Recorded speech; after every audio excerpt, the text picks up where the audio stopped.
by March 2024. And I want the Honorable Finance Minister to answer that question. Thank you, sir. Dr. Kanimoji NVN Somu. Honorable Chairman, sir. 9 minutes. Yes, sir. Honorable Chairman, sir, I'm wondering the timing of the discussion on the economic situation in the country.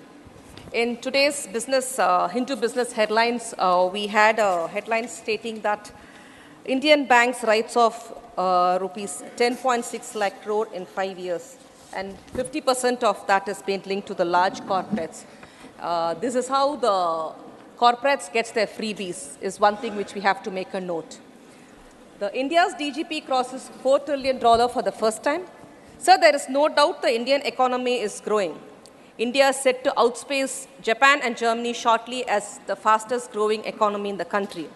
And the government also claims that the GST collections has touched a record high, but always Tamil Nadu has got the brunt of not getting it back what we give it to the Indian government. But the pertinent question of whether the fruits of the GDP growth has reached India's poor and lower middle class. No, the government has failed miserably in managing the economy. What is the use of boasting that India's foreign exchange reserves have increased? Indian economy grows faster than US economy with 7.6% GDP growth when 80% of the population is suffering in poverty.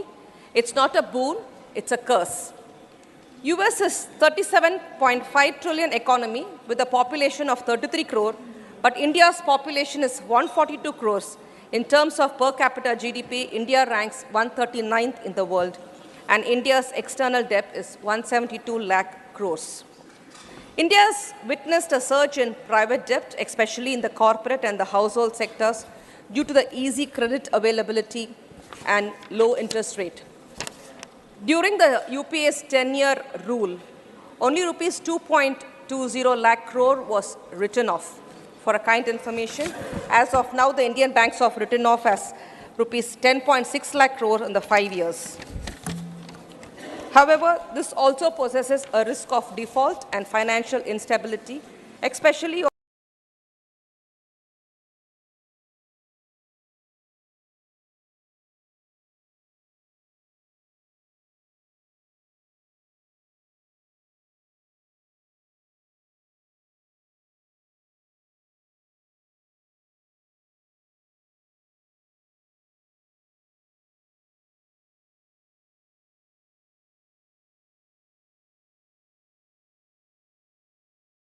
the income growth slows down, or 6% of national income in 2019, up from 37% in 1980. Similarly, the top 10% of wealth holders owned 77% of total wealth in 2019, up from 66% in 2000. High inequality can lead to social unrest, political instability, and lower economic growth. Unemployment rate has touched 10%. The unemployment of youth aged between 18 to 25 is touched abnormally low to 25%. Only a very small percentage of people are lucky to get a regular employment in government and private companies. Sir, more than 40 lakh government jobs are vacant, and the government has promised to create 2 crore new jobs every year, could not fill even 10 lakh vacant jobs. Too much emphasis on privatization of government and public sector companies will destroy the social structure of the country.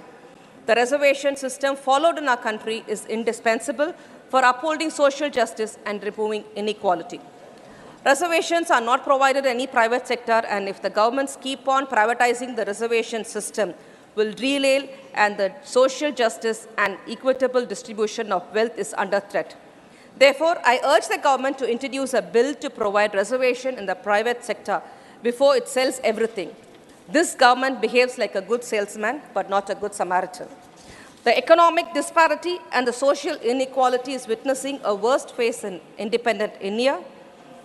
When the world thrives on dollar economy, the continuous fall in the value of Indian rupee against US dollar can do a lot of bad than good. My senior colleagues in Treasury benches criticized vehemently the then government's failure to provide a stable rupee in 2013. You have promised to people of India that when you come to power, you will stabilize the value of Indian rupee against US dollar and bring the value of $1 to rupees 40. What happened after your government captured the power in 2014 is a history known to everyone. Our Honorable Finance Minister has even said in public Indian rupee is falling, only US dollar is raising. This is a candid statement accepting the failure of the government to stabilize the value of Indian rupee against the US dollar. Due to the extreme rupee-dollar rate fluctuations, India's nominal GDP affects badly. The export gain is lost by a mile through import loss. The value of India's import is much higher than export. The widening gap in trade deficit is not good for any country. India is no exception. Our country's trade deficit with other countries, especially China, is going to affect the Indian economy very much. Too much dependence on imports from China will destroy the prospects of indigenous manufacturing and development. I think the warning bell is ringing. It's a wake-up call for the government to reduce the country's over-dependence on China in importing. Another time bomb of our country is facing at the moment is the escalating prices of the essential commodities and food items. The World Economic Forum predicts that the cost of living crisis sparkled by fluid and food price hikes will hit women the most. The rising prices have hit almost everyone, either it be a milkman, a fish vendor, an auto or a taxi driver, or the pensioners. All are affected very badly, but the union government is still having a blind eye to the precarious situation in the country right now it is in. Transportation cost has gone up by 20 to 30% due to the steep hike in the prices of petrol, diesel, and CNG. It is causing a ripple effect on the vegetable prices. The steep hike in the CNG prices had made life miserable for the auto and cab drivers. CNG is now sold over rupees 69 per kg. We demand the government should provide rupees 35 per kg subsidy on the CNG so that they can survive. The agriculture sector is the backbone of our country. Nearly 70% of the total population thrives on agriculture and agro-based activities. The government once claimed that it will double the farmers' income has done too little to save the life of the farmers of this country. The increasing incident of farmers committing suicide is a national shame. The government should address the needs of the farmers as a top priority because the whole country depends on them. If the government can't stop its farmers committing suicide, if the government can't uphold social justice and socio-economic equality, if the government cannot control the escalating prices of essential commodities, if the government can't provide employment opportunities for one-third of its youth population, if the government can't provide affordable health care to its poor citizens, there is no point in boasting that our country is fastest growing economy in the world. Sir, among the Indian states, Tamil Nadu is the second largest economy and third largest exporting state, contributing 9% to the India's net exports. Under the dynamic leadership of our Honorable Chief Minister, through M.K. Stalin, the Industries Department of Government of Tamil Nadu is taking several proactive measures as several foreign companies interested in signing agreement with TIDCO, an industrial arm of the Government of Tamil Nadu. In Tamil Nadu, 179 projects at a cost of rupees 8.6 lakh crore relating to Tamil Nadu has been included in the National Infrastructure Pipeline. These projects will be implemented in the next 5 years. Thus, Tamil Nadu is emerging fast as a champion economy and advanced industrial state in the country. I urge the government to allocate adequate funds and to provide all necessary support to Tamil Nadu to release an unprecedented growth and pinnacle of success in economic growth, industrial development, and employment generation. Thank you, sir. Thank you, Dr. Kanimoji ji. Dr. Ashok Kumar Mittal ji, 9 minutes, 9 minutes. सभापति महोदय, आज मैं short duration discussion के माध्यम से अपने देश की अर्थव्यवस्था पर चर्चा करने जा रहा हूं। सबसे पहले मैं बताना चाहूँगा कि मैं एक हलवाई का बेटा हूं, एक दुकानदार का बेटा हूं। तो मैं आज जो इस पर चर्चा करूंगा, एक अर्थशास्त्री होने के नाते नहीं, एक आम आदमी पॉइंट के हिसाब से मैं इस पर चर्चा करना चाहूँगा। मुझसे पूर्व मेरे वरिष्ठ साथी बोल रहे थे, बता रहे थे कि हमारा देश फास्टेस्ट ग्रोइंग इकोनॉमी है, हमारा जीडीपी की ग्रोथ दुनिया में सबसे ऊपर है, हमारा किसान खुशहाल है, युवा को रोज़गार मिल रहा है और देश का विकास हो रहा है। लेकिन मैं वर्तमान में हमारी अर्थव्यवस्था को एक आम आदमी के माध्यम से एक्सप्लेन करना चाहूँगा 4 पंक्तियों में। तनख्वाह का कुछ रुपया राशन में गया, कुछ खर्च हुआ दवाई पर, थोड़ा बहुत लेन देन हुआ, बाकी खर्च हो गया बच्चों की पढ़ाई पर, मोहताज हो गया आम आदमी फिर से पाई पाई पर, मोहताज हो गया आम आदमी फिर से पाई पाई पर। समझ में नहीं आता कि क्या बोलूं देश भर की अर्थव्यवस्था पर। हमें सिर्फ फिगर्स नहीं देखने, हमें फैक्ट्स भी देखने होंगे। हम फास्टेस्ट ग्रोइंग इकोनॉमी है, लेकिन हमारे यहाँ 80 करोड़ से अधिक लोग अभी भी गरीबी की रेखा से नीचे हैं। पिछले सप्ताह भारत सरकार ने इनिशिएटिव लेते हुए 80 करोड़ लोगों को मुफ्त राशन देने की सुविधा अगले 5 वर्ष के लिए बढ़ाई। बहुत बढ़िया किया, लेकिन इसका दूसरा पहलू देखें कि ये जाहिर करता है कि अभी तक 80 करोड़ लोग गरीबी से ऊपर नहीं आ पाए कि उनको मुफ्त राशन देना पड़ रहा है। हम ग्रोथ को जीडीपी से एक्सप्लेन करते हैं, जीडीपी का, लेकिन एक आम आदमी का क्या मतलब जाता है? गैस, डीजल, पेट्रोल, क्योंकि इसी से उसका घर चलता है और इन सब की कीमतें लगातार बढ़ती जा रही हैं। हमने G20 का बहुत सफल आयोजन किया, ये गर्व की बात है, लेकिन जब हम दूसरी तरफ देखें ग्लोबल हंगर इंडेक्स में हम 121 देशों में से 111वें नंबर पर आते हैं। भारत सरकार का मिशन है कि आखिरी व्यक्ति तक विकास पहुंचना चाहिए, पर मुझे समझ नहीं आ रहा कि ऐसा क्यों नहीं हो पा रहा। कहा जाता है कि मानव शरीर 5 तत्वों से बना है, उसमें एक तत्व भी कम हो तो हम रोगी हो जाते हैं। ऐसे ही अर्थव्यवस्था है जो भी मेरे हिसाब से 5 बुनियादी तत्वों से बनी है। सबसे पहले मैं दुकानदार भाई की बात करूंगा। हमारे देश में 10 करोड़ से ऊपर दुकानदार परिवार है, 10 करोड़ से ऊपर। उनके साथ साथ मैं एक सेल्फ हेल्प ग्रुप की बात करूंगा, जो हमारी 10 करोड़ से ऊपर महिलाएं, बहनें, माताएं सेल्फ ग्रुप चलाती हैं, 20 करोड़। दूसरी तरफ यहाँ हम जाएं, चांदनी चौक एशिया की सबसे बड़ी इलेक्ट्रॉनिक मार्केट है, और वहाँ पर 90% वस्तुएं चाइना की बनी हुई बिकी हैं। मुझे समझ नहीं आता कि मेक इन इंडिया में हम अभी तक क्यों पीछे हैं। सिंपल आंकड़े बताते हैं, भारत चाइना से 57.51 बिलियन का इंपोर्ट करता है, और सिर्फ डॉलर 57 बिलियन डॉलर का इंपोर्ट करता है और सिर्फ 9 बिलियन डॉलर का एक्सपोर्ट करता है। तो मुझे समझ नहीं आता ये हमारी कैसी आत्मनिर्भरता है।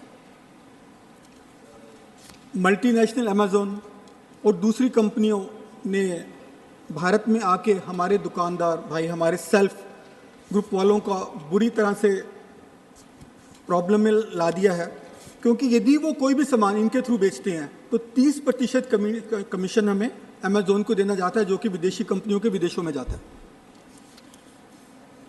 हमारा दूसरा तत्व है किसान भाई। हमारे भारत सरकार डायरेक्ट बेनिफिट स्कीम कर रही है और काफ़ी कुछ कर रही है, बट दूसरी तरफ अभी कल ही होम मिनिस्ट्री ने नेशनल क्राइम रिकॉर्ड ब्यूरो के आंकड़े जारी किए, और उसमें भारत में पिछले वर्ष 2022 में 1 करोड़ 70 लाख सुसाइड हुए, जिसमें से 50 से 60 हज़ार किसान भाइयों के या हमारे मजदूर भाइयों के थे। वो ऐसा क्यों हो रहा है? वो ऐसे क्यों मजबूर हो रहे हैं? आउटस्टैंडिंग लोन्स, इन सब बातों की वजह से। और हर एग्रीकल्चर हाउस होल्ड पर 74 हज़ार रुपये का आउटस्टैंडिंग लोन है। तो मुझे लगता है ये एक चिंता का विषय है। हमारा तीसरा तत्व है हमारे युवा। हम यंग युवा, हमारे यहाँ यूथ है। डेमोग्राफिक डिविडेंड लग रहा है कहीं हमें डेमोक्रेटिक डिसास्टर ना बन जाए। उनके लिए हम रोज़गार के उतने अवसर पूरे नहीं कर पा रहे। बेरोज़गारी की सीमा बढ़ गई है, परसेंटेज बढ़ गई है, 8% हो गई है और हमारे युवाओं को गलत तरीके से इम्पैक्ट कर रही है। और साथ साथ इसके हमारे इंटेलिजेंट लोग बाहर विदेशों में जा रहे हैं। अब मैं चौथे तत्व पर आऊँगा, मजदूर वर्ग। देश की अर्थव्यवस्था का मूल है, क्योंकि कोई भी प्रोडक्शन, कंस्ट्रक्शन का काम हमारे मजदूर भाई ही करते हैं। 2019 में मनरेगा के लिए एक रिपोर्ट प्रस्तुत हुई जिसमें बताया गया कि 71% मजदूरों को कोई रिटर्न जॉब कॉन्ट्रैक्ट नहीं दिया गया। 54% मजदूर भाइयों को पेड लीव नहीं मिलती और ग्रामीण क्षेत्रों में 77% और शहरों में 80% मजदूर प्रतिदिन 8 घंटे से ज़्यादा काम करते हैं। और हमारा 5वां तत्व आएगा MSME या हमारे छोटे उद्योग, कॉटेज इंडस्ट्री। भारत सरकार जॉब क्रिएशन की बात करती है, लेकिन हमारे कितने उद्योग बंद हुए? 19,000 से ऊपर MSME 2021 और से मार्च 2023 के बीच में बंद हुए हैं, जिससे तकरीबन 1.5 लाख लोग बेरोजगार हुए हैं। इन सब चीज़ों को मैं चाहूँगा मंत्री महोदय ध्यान दें। और कुछ मैं सजेशन देना चाहूँगा कि हमारा देश एक महादेश है, हम में क्षमता है, पोटेंशियल है कि हम सुपर पावर बन सकें। तो इसके लिए मैं उम्मीद करूँगा कि सबसे पहले हमारे किसान भाइयों के लिए हम थोड़ा सा ध्यान दें। कृषि को सोशल सर्विस ना बनाएं, उसको एक एंटरप्रेन्योरशिप के तौर पे उसको हम आत्मनिर्भरता भी किसानों में पैदा करें। और सबसे महत्वपूर्ण मुद्दा इसमें आएगा किसान भाइयों को के लिए MSP गारंटी के लिए सरकार कानून बनाए और उनको प्रॉफिटेबल बनाए और उनको सस्टेनेबल बनाए। दूसरी हमारी शिक्षा व्यवस्था की हम बात कर रहे हैं। एक ज़माने में हम सुपर पावर कहते थे, हमने तक्षशिला, नालंदा विश्वविद्यालय पूरी दुनिया को दिए, जबकि दुनिया में विश्वविद्यालय हुआ ही नहीं करते थे। लेकिन अब हमारा सिर्फ एजुकेशन पर खर्चा 2.8% है। तो मैं सरकार से निवेदन करूंगा कि इसको बढ़ाकर 5% किया जाए GDP का। बाकी हमारे यहाँ इनइक्वालिटी है, उसमें यदि मैं चाहूँगा सरकार जो कैसे उसको डिवाइड कर सकती है अमीरों और गरीबों में, सो दैट जो सभी वर्ग को पूरा जो देश की तरक्की का पूरा हिस्सा मिल सके। और अगली बात मैं चाहूँगा अपने दुकानदार भाइयों के लिए कि सरकार उनके लिए कानून लाए जिसमें सोशल सिक्योरिटी, वर्किंग कैपिटल और अन्य तरीके से हम उनकी सहायता दे सकें। मैं उम्मीद करूँगा कि मंत्री जी इस पर पूरा ध्यान देंगे। और मैं अपनी बात एक दो पंक्तियों से ख़त्म करना चाहूँगा कि सरकारी फाइलों में तो गांव का मौसम गुलाबी है, ये आंकड़े भ्रमित हैं, ये दावे किताबी हैं, बड़ी है दूरियां अब तक अमीर और गरीब में, किसी के कुत्ते पर रेशमी चादर, कोई बिन कपड़े बेहाल है। धन्यवाद। धन्यवाद डॉक्टर अशोक कुमार मित्तल जी। माननीय श्री सुजीत कुमार जी। माननीय Sujit Kumar ji. Thank you, Deputy Chairman, sir. Sir, at the outset, I would like to congratulate our countrymen because recently we reached the $4 trillion economy benchmark for the first time. And sir, we have become, it's well known that we have become the third largest economy by purchasing power parity index and the fifth largest economy by market exchange rate. Sir, we have amply demonstrated to the world our inherent strength facing the twin challenges of the Russia-Ukraine conflict and also the COVID challenges. Sir, we are all set to achieve between 6.2 to 6.5, 6.8, we can debate on the numbers, but very healthy growth numbers in FY 23-24.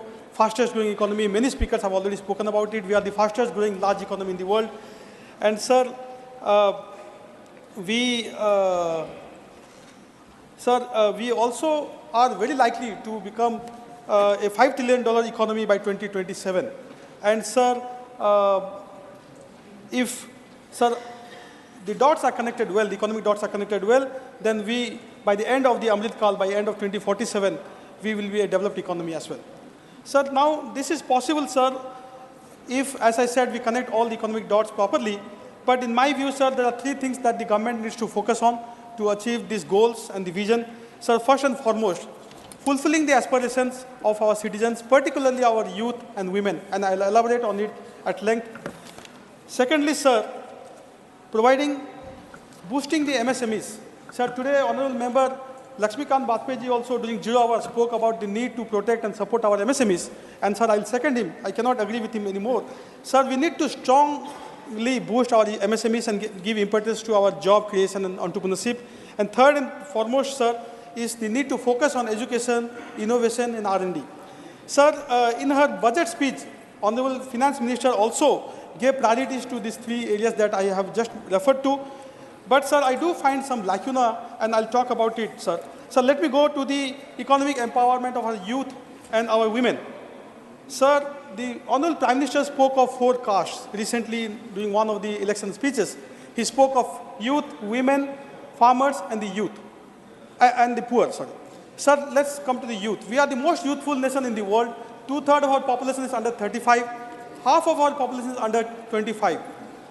When Honorable Member Ashok Mittal was speaking about the demographic dividend turning into demographic disaster, so that's a reality. That's a genuine concern that we have today. We need to take care of our youth, job creation, unless we want to see a demographic disaster. So talking of empowerment of women, sir, female worker population ratio is only 22%, which Honorable Member Chidambaram was talking about.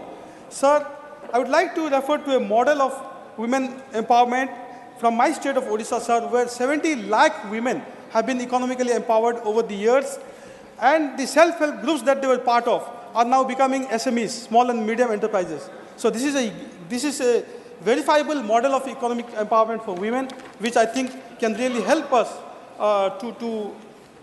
to achieve our economic goals. Thirdly, sir, doubling farmers' income.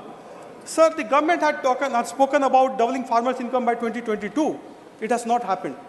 Sir, in Odisha, we have already doubled farmers' income a couple of years ago. In fact, we have received the Krishi Karman Award many times by Government of India, which showcases the importance and impetus that we have given to farmers. And sir, talking of inclusive growth, sir, there was a wide gap between the per capita income, national per capita income, and the state's per capita income in the year 2020-21. Today, sir, that has been drastically gapped. The gap has been drastically bridged. And today, sir, we are almost at par with the national per capita income. And sir, I'll give you statistics. Sir, the development expenditure of Odisha has increased more than 20 times over the last 20 years. Sir, more than 20 times over 2 decades. This is a huge, huge humongous spend on development expenditure, which is shown in all our indicators and parameters. Sir, I'll come to the focus on education, innovation, R&D. Sir, way back in the 60s, Kothari Commission had recommended that we spend 6% of our GDP on education. We are nowhere close, sir, today. Sir, I will compliment the government of the day, and particularly Honorable Education Minister, that in this year's budget, the budget estimate of education is 1,13,000 crore roughly, which is 13% increase over the revised estimate of 22-23. Definitely, sir, this is the highest increase in outlay in expenditure over the RE of the previous year. But, sir, it's still not enough. It's only 2.8% of the budget, of our union budget. In contrast, sir, in Odisha, 30,000 crore has been earmarked for education in this year's budget, which is 12.3% of the total budget outlay of the state. 12.3% of the total budget outlay of the state is for education, sir. Sir, I think inspiration can be drawn by union government from Odisha on this. Sir, I'm extremely passionate about education, but I was sorry and sad to note that in her budget speech, the Honorable Finance Minister spoke about 7 priorities, what she called Saptarishis. But education was not one of the priorities or Saptarishis. And we all know, sir, the foundation of any nation is education. No nation can progress economically, socially, or otherwise without focusing on education. So this is why I urge again the government to focus on education. Sir, I'll come to PM Poshan. Sir, Honorable Member Chidambaram ji spoke about, sir, child malnutrition. He gave some numbers, 16% undernourished, 35% stunted, These are numbers. Sir, again, I'm sad to note that the budget estimate for 23-24 for PM portion is 9% less than the RE, the revised estimate of 22-23. Sir, this will definitely reflect in poor learning outcomes and educational outcomes. Sir, I'll come to Sir R&D. Sir, Honorable PM has often spoken about India becoming a $1 trillion digital economy, which will be roughly 20% of our economy when we become a $5 trillion economy. But sir, tell me, sir, which nation can become a digital economy without focusing on R&D? And today we spend only 0.7% of our GDP on R&D. Comparable numbers, sir, Israel 4.9, US 4.5, sorry, US 3, South Korea 4.5, China roughly 2, we are only at 0.7. Sir, I compliment the government. I laud them because they brought in the Anusandhan National Research Foundation bill. And Prime Minister has often spoken about Jai Jawan, Jai Kisan, Jai Vigyan, Jai Anusandhan. But sir, we need to really focus on Anusandhan or research if we want to become a developed economy in the next couple of decades at least. And sir, finally, sir, I'll come to the focus on MSMEs. Sir, we are growing, no doubt, but it is not a job-led growth. Sir, I'm afraid that is becoming a job-less growth. Sir, that is because, sir, our focus on MSMEs is not to the extent what it should be. Sir, today MSMEs are crying for capital. They do not have access to capital. Sir, there are statistics, sir, that if the loan amount is less than 1 crore, then the default is roughly 1%. But if the loan amount is more than 100 crore, then the default is over 40%, sir. So who takes loans over 100 crores? It's the large enterprises. But the MSMEs take loan less than 1 crore and their default rate is less than 1%. But still, sir, we have not done justice to our MSMEs by giving them access to capital, by giving them access to technology. So, sir, I'll again urge the government, sir, MSMEs are the job creators of our country. They create wealth for the nation. They contribute 30% to our GDP. Sir, they roughly create 123 million jobs. Sir, that is roughly 12 crore jobs. Still, we are neglecting our MSMEs. Sir, if we have to really focus on the economy, then we need to focus on the MSMEs because, sir, finally, sir, since you have, sir, since my time is over, sir, I'll just conclude by saying that, sir, India, that is Bharat, is a union of states. So if we have to grow socially and economically, then we need to take the states along. And this is why, sir, my Honorable Chief Minister, Sri Naveen Patnaik, has always believed in the philosophy of cooperative federalism. Sir, for him, empowering the 4.5 crore Odias socially and economically has been his highest duty. And this is why, sir, he has been appealing in various forums through the parliament and otherwise that, sir, we need support from the government of India to better our daily density, to better our railway density, to have, sir, more funds which we are Please conclude. Sir, I'm concluding, sir. Sir, this is what. Sir, the Honorable PM has spoken about Purvodaya, which is the rise of the East. Sir, how can we have Purvodaya unless, sir, states like Odisha are supported economically by Government of India by, sir, giving us the funds that are due to us, by, sir, giving us the tele-density, the highways, the banking facilities that we, sir, badly need. Thank you, sir. Manni Sri V. Vijay Sai Reddy ji. Deputy Chairman, sir, thank you very much. And I also thank my party president and Honorable Chief Minister of Andhra Pradesh, Y.S. Jagan Mohan Reddy Garu, for giving me an opportunity to speak on this particular subject, sir. Sir, for the last 10 years, India has been on the brink of massive economic transformation, which the opposition is not in a position to realize. Sir, for the last 10 years, again, we have grown from being 10th highest GDP to 5th highest GDP in the world, which my colleague, Honorable former Finance Minister Chidambaram couldn't realize it. Sir, in the next 5 years, under the leadership of Modi ji, we are poised to become third largest economy in the world, crossing 5 trillion mark. Please, Mani Jairam ji, baith kar baat nahi. Please, you speak to the chair. Sir, Deputy Chairman, sir, India continues to retain its fast-growing economy status even in the face of global economic slowdown. And we have faced the COVID situation. Even during COVID situation, there is no economic stride, and it continues to grow in the economy. Sir, last year, our GDP growth stood at massive 7.2%, which was twice the average of emerging market economies. And our honorable former finance minister extensively spoke about the GDP.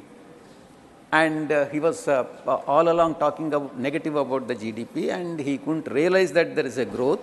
And currently, we have surpassed the market expectations and registered a 7.6% growth during second quarter of this current 2023-24. Sir, and coming to the tax collections, which the opposition has to realize the importance. There is a significant growth in the tax collections that has become the norm, and this has fueled the economic growth, sir. Sir, within 10 years, the direct tax collections have increased by 160%, and from 6.4 lakh crore in 2013-14 to 16.6 lakh crore in financial year 2022-23. Sir, this year, this 6 months from April to September, tax collections increased by 18%. Sir, till now, the GST collections, now up to this direct taxes and then indirect taxes, till now, GST collections for this financial year stands at 13.3 lakh crore, averaging 1.66 lakh crore monthly. This is whopping 12% hike over the last year. The increase in tax collections without substantial tax hikes goes to show that the government efficiency in improving our tax compliance and expanding the tax base. Sir, even there is no applaud from the treasury benches. Opposition, I'm very sure they will not applaud. Sir, coming to the digital payments. Please. India continues to dominate the digital payment landscape. Sir, we recorded 89 million digital transactions in 2022, which is more than 4 leading countries combined together. Sir, this accounted almost half of the global real-time payments. And sir, and I also should, up to this, it's all positive points, sir. From now, I have to tell the negative points also, and at least to satisfy my friend Jairam Ramesh. Sir, we must not be complacent with our achievements.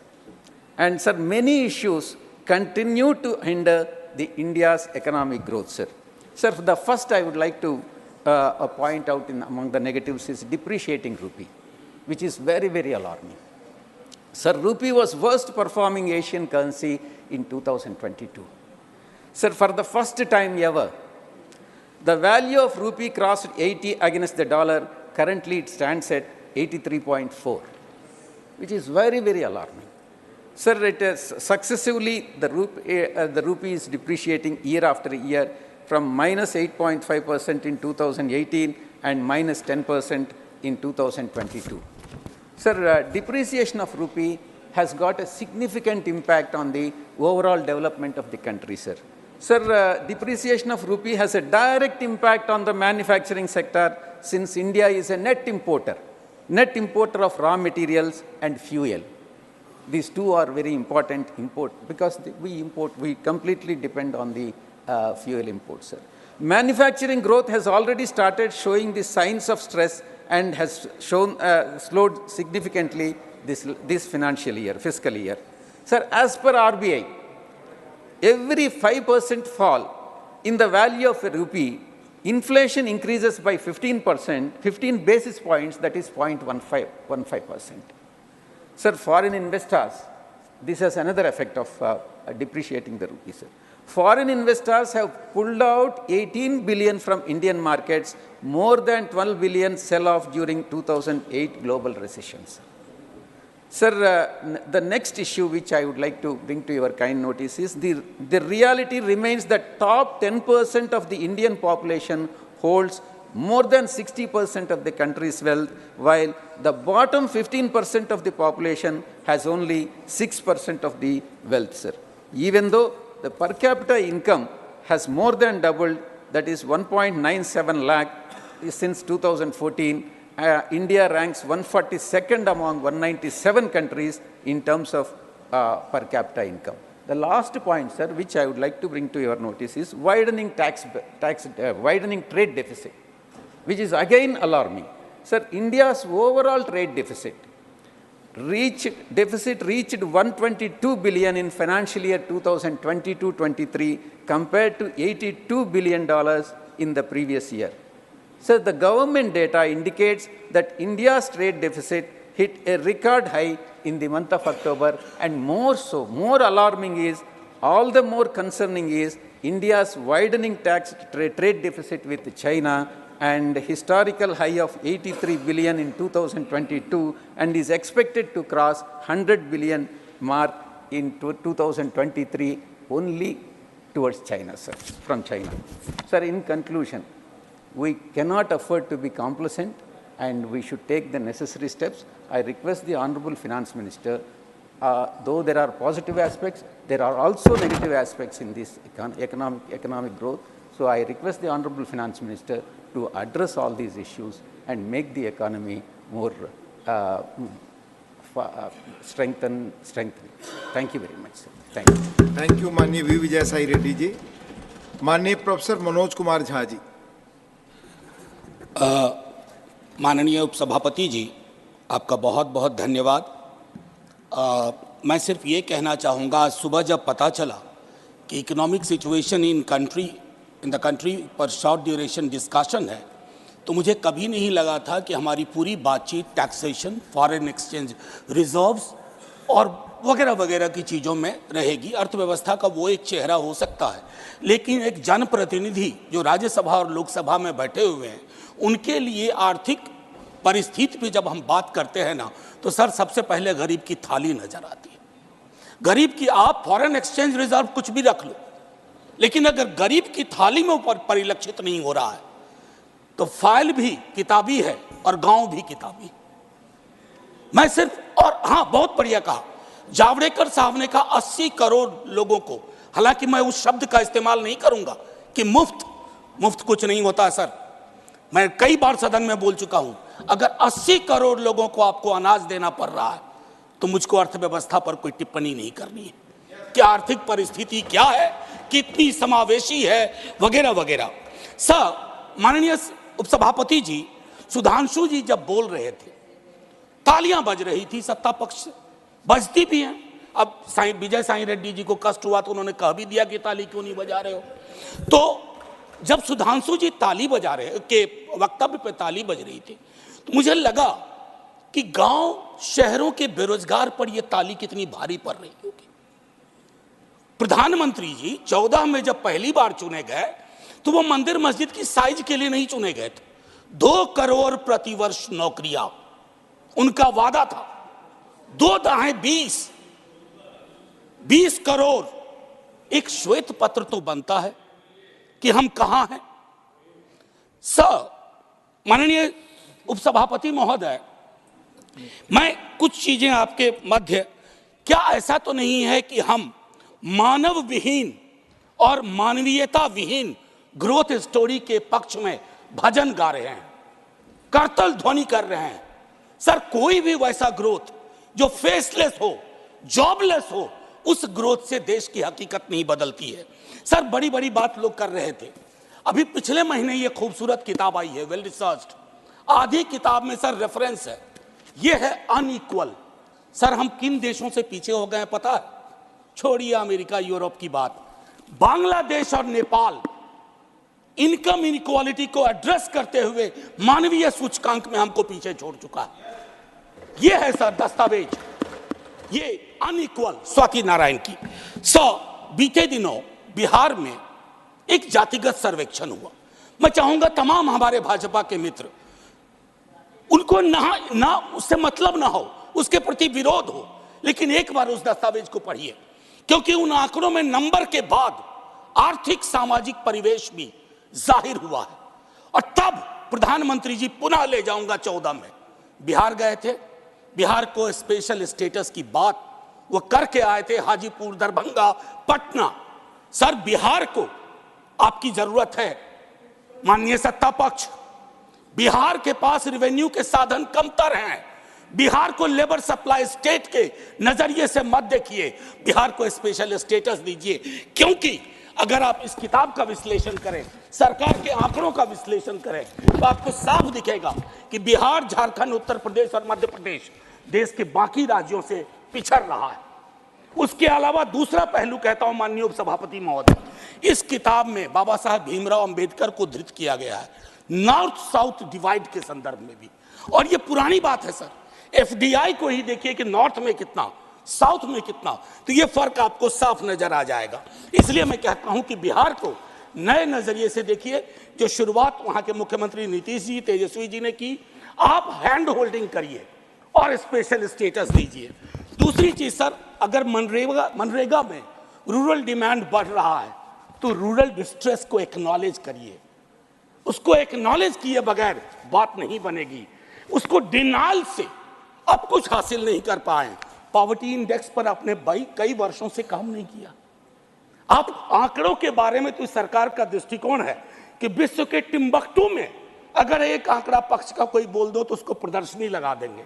अगर कोई आंकड़ा सरकार को असहज करता है तो कहेंगे हम तो इसको मानते ही नहीं है, इनकी तो मेथोडोलॉजी खराब है। साहब नहीं, ये डिफरेंशियल दृष्टिकोण मत रखिए। हंगर इंडेक्स पे खुल के कहिए हम मीट नहीं कर पाए हैं। ये सत्ता पक्ष और विपक्ष का मामला नहीं है, ये मामला है हमारे कलेक्टिव फेलियर का। हमें एड्रेस करना होगा। आपको असल में लग गया है सर, बस 1 मिनट लूंगा माफी के साथ। सर, आपको असल में लगता है कि आप इनकम इनइक्वालिटी की बात ना करें, पॉवर्टी रिडक्शन की बात ना करें, अनएम्प्लॉयमेंट एड्रेसिंग की बात ना करें, चुनाव आप फिर भी जीत जा रहे हैं। मैं मानता हूं आपने वो तिलिस्म विकसित कर लिया है कि समस्याओं को एड्रेस किए बगैर भी चुनाव कैसे जीते जा सकते हैं। लेकिन जिन बोतल से निकला ये जिन देश पर बहुत भारी पड़ने जा रहा है। वेल्थ टैक्स को लेकर के, इनकम इनइक्वालिटी को लेकर मैंने कहा, वेल्थ टैक्स 16 में आपने अबॉलिश कर दिया। किसानों के बारे में सर मैं कहता हूं, आप कहते हैं शेयर बाजार उछल रहा है, बड़ी तारीफ होती है सर। शेयर बाजार उछले और एक किसान आत्महत्या कर ले, एक युवा बेरोजगार आत्महत्या कर ले, तो आप किस चीज को कहेंगे सर? और कुछ नहीं कहना चाहता।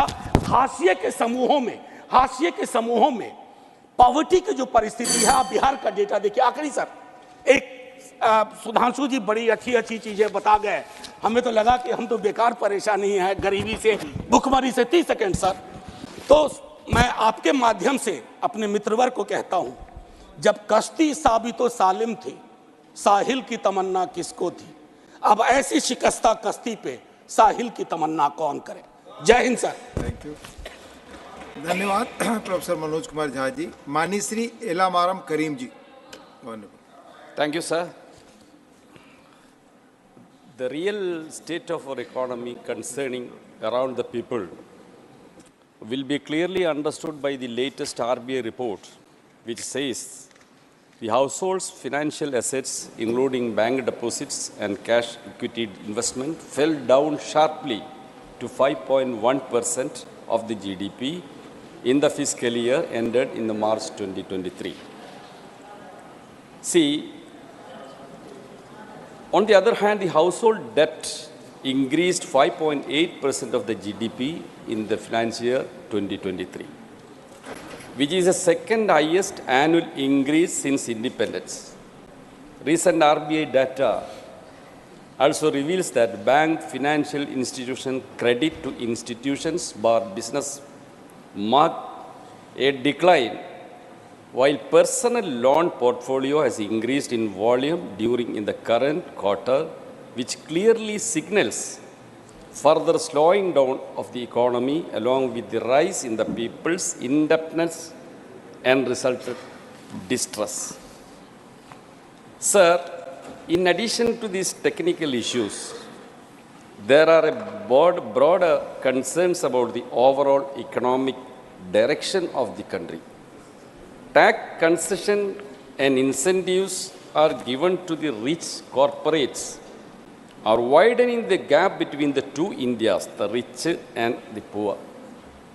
Real income of the top 1%, the cronies of Modi government, rose by 30% from 7.9 lakh crores in 2019 to 10.2 lakh crores in 2022.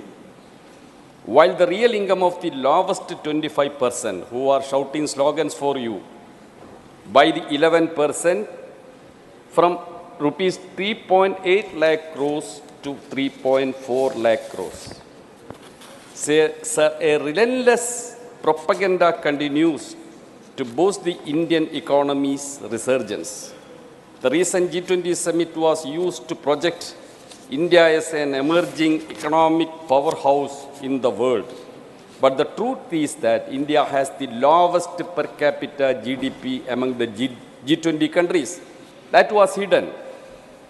Ranks the lowest in terms of human development indices and records the lowest labor force participation rate, Chidambaram told you, reflecting the very high level of unemployment.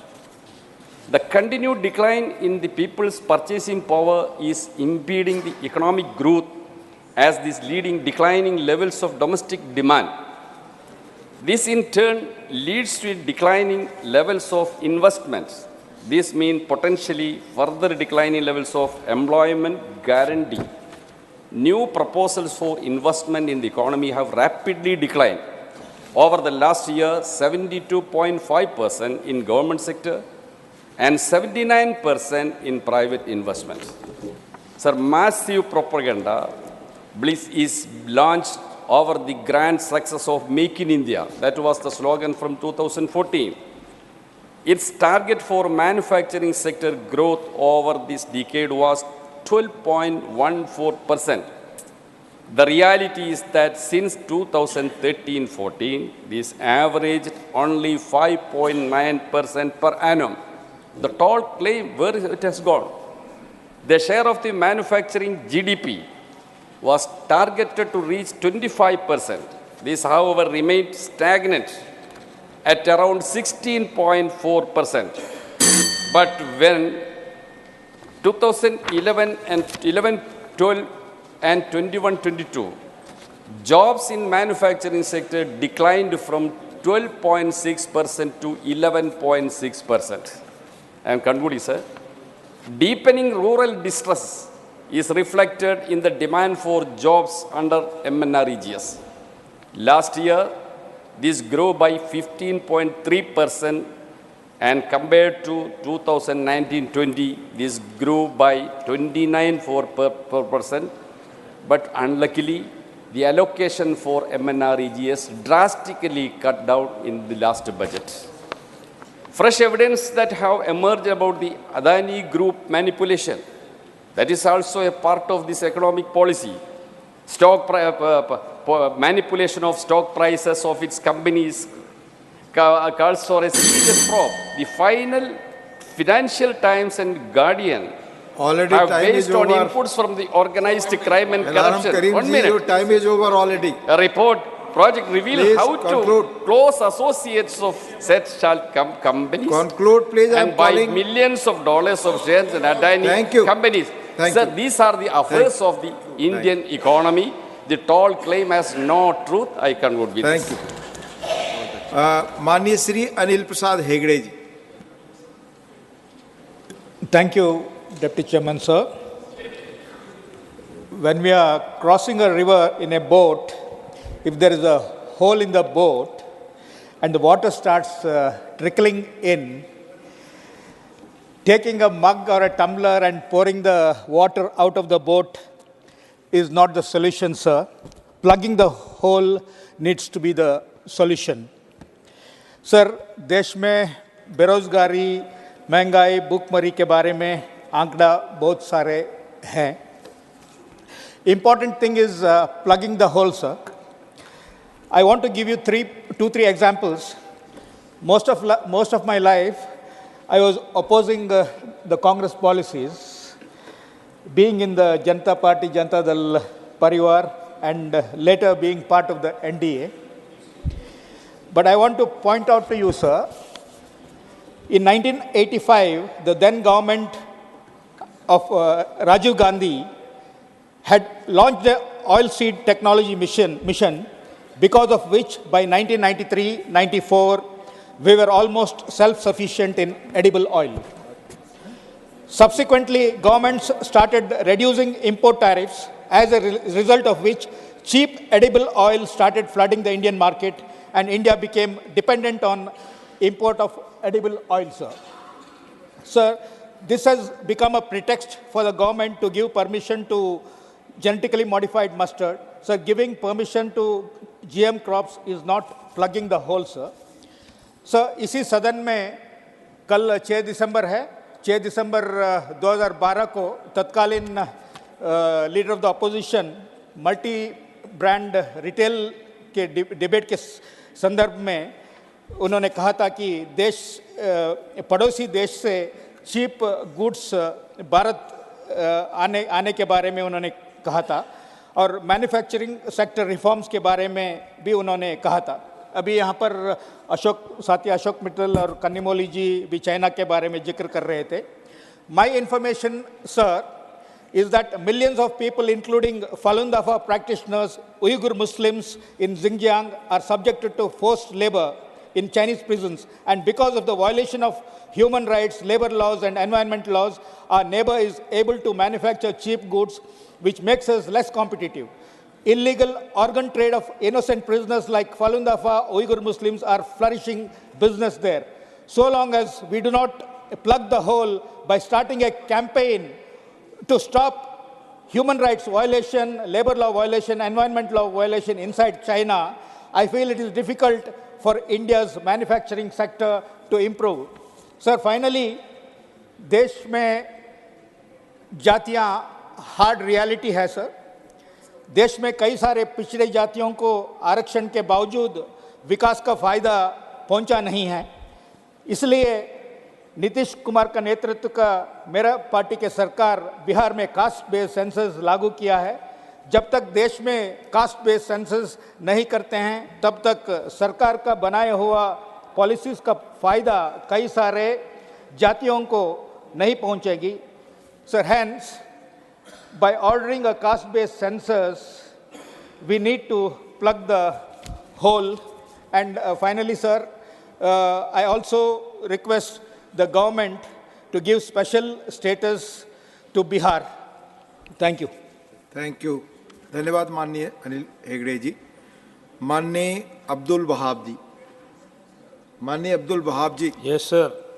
Thank you very much. 3 minutes, sir. The occasion to talk. Mr. Chidambaram, from Chidambaram to all opposition parties were telling about the gravity of our Indian economy, how it is going on. No doubt, as our comrades tells, this our GDP is grown to the level which we never expected. Ultimately, the GDP per person, where it is, that was the only question I want to ask to the government of India. There are a lot of abhayans. Prime Minister ka naam mein, this name, that name, and removed all the other name. But ultimately, it is getting to the really needy people. I am working mainly on tribal areas. There, a lot of projects are there, lot of money also there. But it is not coming down because of a lot of hurdles. In the same way, Indian economy, everybody is saying that, okay, we are this level, that level, but our Vijay Reddy, lately he came to the point. Before he has to. It is compulsion, not because of his intention. Compulsion, they have to have this one, this stand. Almost all parties, everybody is threatened. But what our government is saying, okay, semi-final over. All the 10 matches in, you see this one, Indian matches against the World Cup, everything we gave with, but at last what happened in Ahmedabad Modi Stadium? He was there with the blue jackets, our Prime Minister. We are also behind him. What happened? That is what going to happen in 2024. It is not be a hat trick. unless and until, maybe they can win, unless and until they have to see the real problem, not this $1 trillion. It is coming to, most of the money is coming to me also, just like me people, little, 1 or 5%, including that one maybe. But it is not going to the real people, that 80 crores. Our Manoj was telling clearly. So please spend some money or get some money from wherever it is and pump to the, in Manrega or whatever it is, which is helping people, real people, not the big corporates. I know when I am starting, if I am telling Adani, you will put the bill, stop. Everybody is telling about Adani or other, then it is, time is over. I hope, I don't know. Now, just... Yes, your time is over. 3 minutes already. Okay. That is the thing. 3 minutes. When we are telling about the real point, it will be coming. Anyway, everybody, you are giving 1 minute. Give me that 1 minute, just a minute only. Please, because my request conclude. is, whatever our comrades say, this much crores and all, our Tamil Nadu people asking 5,000 crores only because of flood, that situation. But Kerala government, the dues in different areas is more than 5,000 crores. Release something, some little thing. That is where my request. Thank you very much. Thank you, Abdullah. And for the great performance of Thank you, माननीय Shri Sushil Kumar Modi ji. 20 minute समय है. माननीय उपसभापति महोदय, देश की आर्थिक स्थिति पर बोलने के लिए मैं पार्टी की ओर से खड़ा हुआ हूं। महोदय, अभी चिदम्बरम साहब भाषण कर रहे थे, वो बार बार कह रहे थे कि growth is not reflected on the ground, is not seen on the ground. मुझे पता नहीं किस ग्राउंड की बात कर रहे हैं वो। अभी 3 राज्यों में चुनाव हुआ तो ग्रोथ अगर वहाँ जमीन पर दिखाई नहीं पड़ता तो फिर जीते कैसे, फिर परिणाम हमारे पक्ष में कैसे आया। तो ग्रोथ देखने के लिए भी चश्मा चाहिए। अगर टीन का चश्मा लगा लेंगे तो कुछ भी दिखाई नहीं पड़ेगा, अगर पार्टी के चश्मे से देखेंगे तो कुछ भी ग्रोथ दिखाई नहीं पड़ेगा। और सती महोदय, ये जो दूसरी तिमाही है 23-24 की दूसरी तिमाही, आरबीआई से लेकर देश के तमाम जो अर्थशास्त्री थे उनका आकलन फेल कर गया। यहाँ तक कि आरबीआई ने भी कहा कि 6.5% ग्रोथ होगा और हुआ कितना, 7.6% ग्रोथ दूसरी तिमाही के अंदर इस देश के अंदर हुआ है। और मैं सदन को बताना चाहूँगा, ये जो 23-24 की दूसरी तिमाही है उसमें यूके का ग्रोथ कितना है, 0.6%, चाइना का ग्रोथ 4.9, अमेरिका का 5.2, रशिया का 5.5 और भारत का ग्रोथ है 7.6। और इसलिए आज भारत दुनिया में सबसे तेज गति से विकसित होने वाला विकास दर वाला देश है। सभापति महोदय, महंगाई पर बार बार चर्चा हो रही है। अगर लोग इतने ही दुखी होते, इतने ही नाराज होते, तो फिर मैं मध्य प्रदेश, राजस्थान, छत्तीसगढ़ की बात करना चाहूँगा। और इस देश में कितने प्रदर्शन हुए सभापति महोदय, दुनिया के 50 देशों में लाखों लोग सड़कों पर आ गए पेट्रोल डीजल की महंगाई, खाने पीने की चीज़ों की महंगाई के विरोध में। लेकिन भारत में 10,000 लोग भी कहीं सड़कों पर नहीं आए। क्यों नहीं आए? महंगाई है। मैं ये नहीं कह रहा हूँ कि इन कारकों की महंगाई नहीं है, लेकिन लोगों को मालूम है कि महंगाई का कारण नरेंद्र मोदी नहीं है, भारतीय जनता पार्टी नहीं है, केंद्र की सरकार नहीं है, कोविड कारण है, रूस यूक्रेन युद्ध कारण है, और दुनिया के तमाम देश महंगाई का मुकाबला कर रहे हैं। और सभापति महोदय, 4 चीज़ों के अंदर सबसे ज़्यादा महंगाई का असर दिखाई पड़ता है। पहला पेट्रोलियम पदार्थ, दूसरा एडिबल ऑयल खाद्य तेल, तीसरा फर्टिलाइज़र और चौथा दाल। सभापति महोदय, इन चारों में से कोई भी चीज़ हम भारत में पैदा नहीं करते हैं पूरे तौर पर। पेट्रोलियम पदार्थ 85% इंपोर्ट करते हैं। अगर अंतर्राष्ट्रीय बाजार में पेट्रोलियम पदार्थों की कीमत बढ़ेगी तो भारत में बढ़ने से हम कैसे रोक पाएंगे? एडिबल ऑयल, दुनिया के बाकी देश से ये खाद्य तेल नहीं खाते, केवल भारत के लोग खाते हैं, और 60% एडिबल ऑयल हम इंपोर्ट करते हैं। फर्टिलाइज़र, 60% फर्टिलाइज़र का रॉ मटेरियल हम इंपोर्ट करते हैं। दाल, अमेरिका के लोग दाल नहीं खाते हैं, फ्रांस और जर्मनी के लोग दाल नहीं खाते, दाल खाता है भारत और पैदा करता है म्यांमार, और दाल भी हमको और आयात करना पड़ता है। प्रति पौधे में सबसे पहले पेट्रोलियम डीजल के बारे में इस सदन को बताना चाहूँगा कि श्रीलंका में पिछले 2 वर्षों में सितंबर 21 से लेकर सितंबर 23 का आंकड़ा मेरे पास है, पेट्रोलियम के दामों में कितनी वृद्धि हुई? 61%। पाकिस्तान में कितनी वृद्धि हुई? 60.68%। छोड़ दीजिए पाकिस्तान बांग्लादेश की बात, अमेरिका में कितनी वृद्धि हुई पेट्रोल के दामों में? 46.31%। जर्मनी में 19.41, फ्रांस में 26.47, स्पेन में 24.92, इटली में 24.27। इंग्लैंड के अंदर पेट्रोल के दामों में 2 साल में 15% की वृद्धि हुई। और सदन को शायद ज्ञात नहीं होगा कि भारत में पिछले 2 वर्षों के अंदर पेट्रोल के दामों में बढ़ोतरी नहीं हुई, बल्कि 4.56% की घटोतरी हुई है, यानी निगेटिव ग्रोथ हुआ है। यानी जहां सितंबर में 101 रुपया 34 पैसा पेट्रोल का दाम था, वहाँ 2023 में घटकर 96.72 हो गया।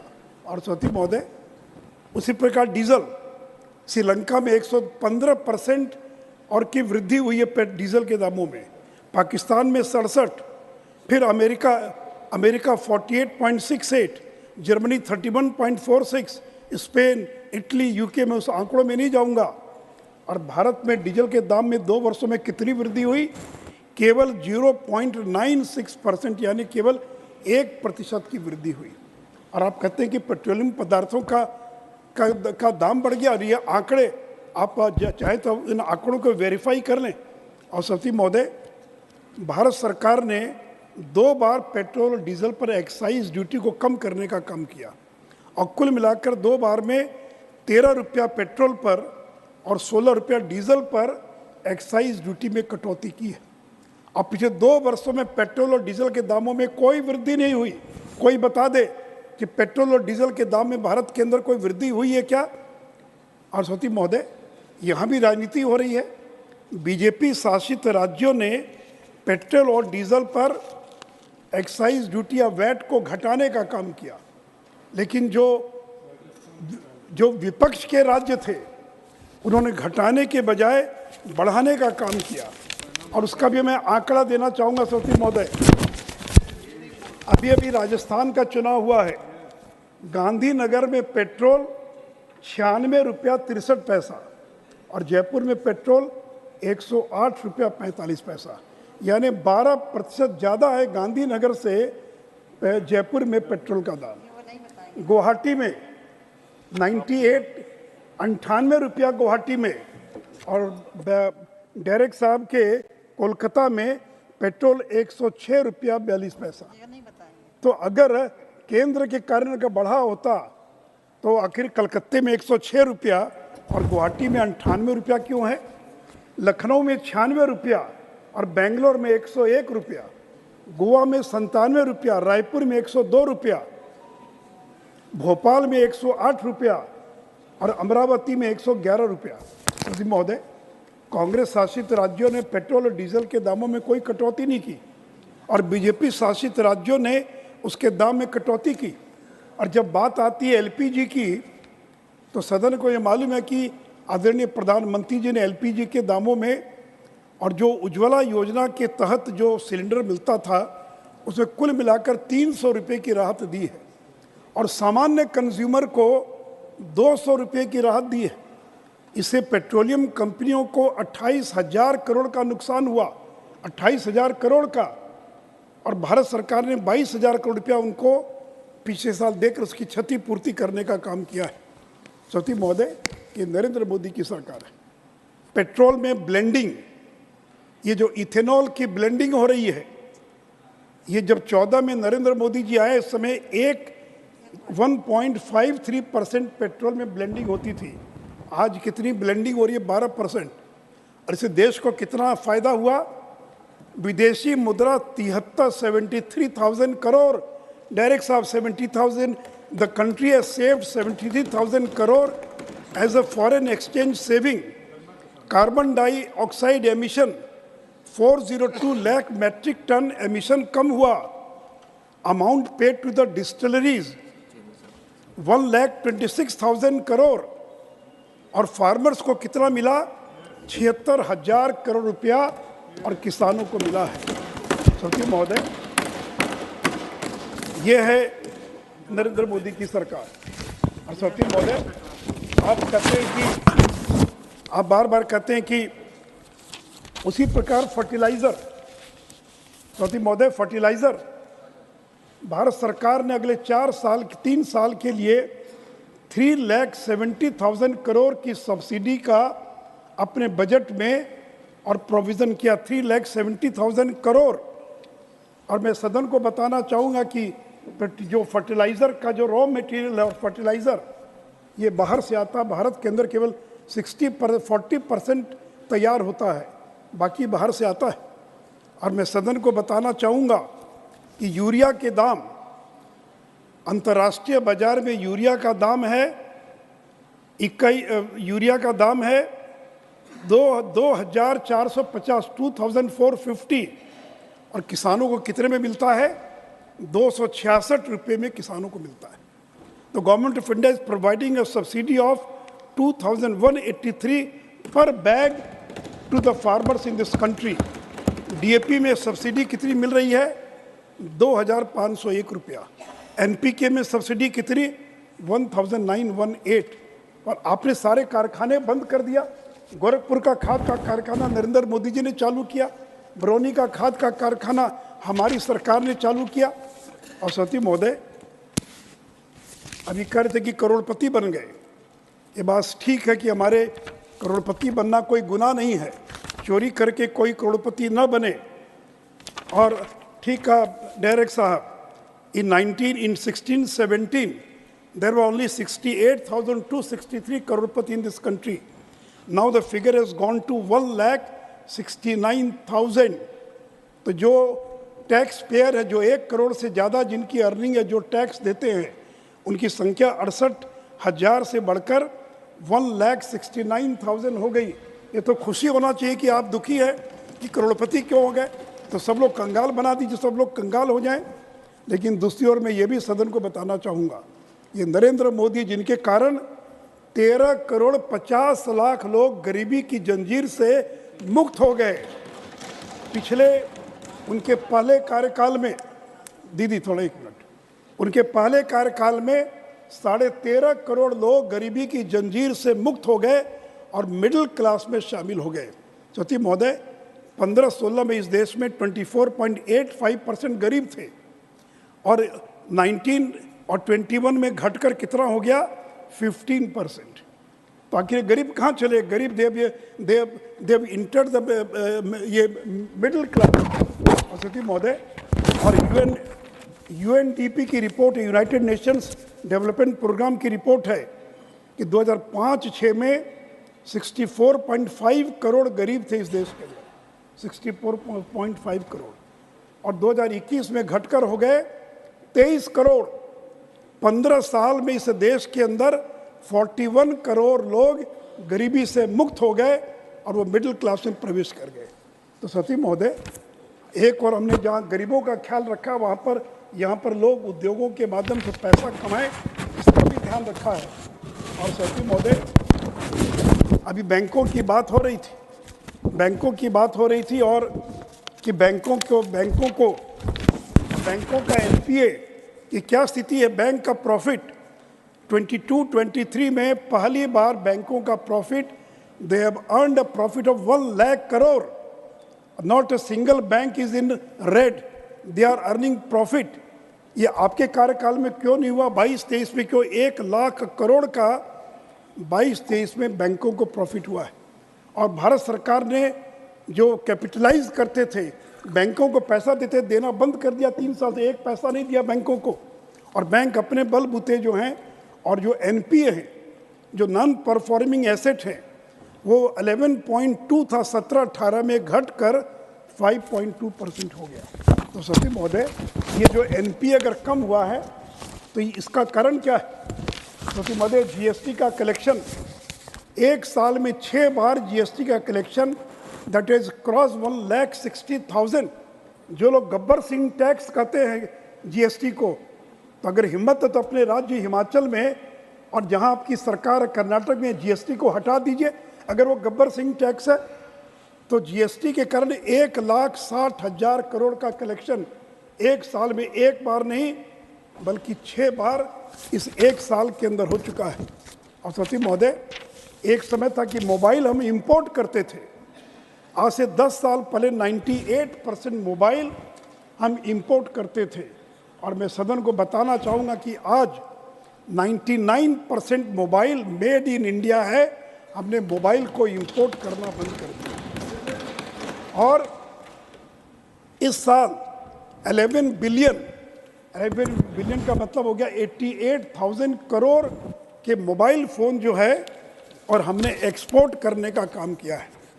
सभी महोदय, नरेंद्र मोदी जी देश के प्रधानमंत्री हैं।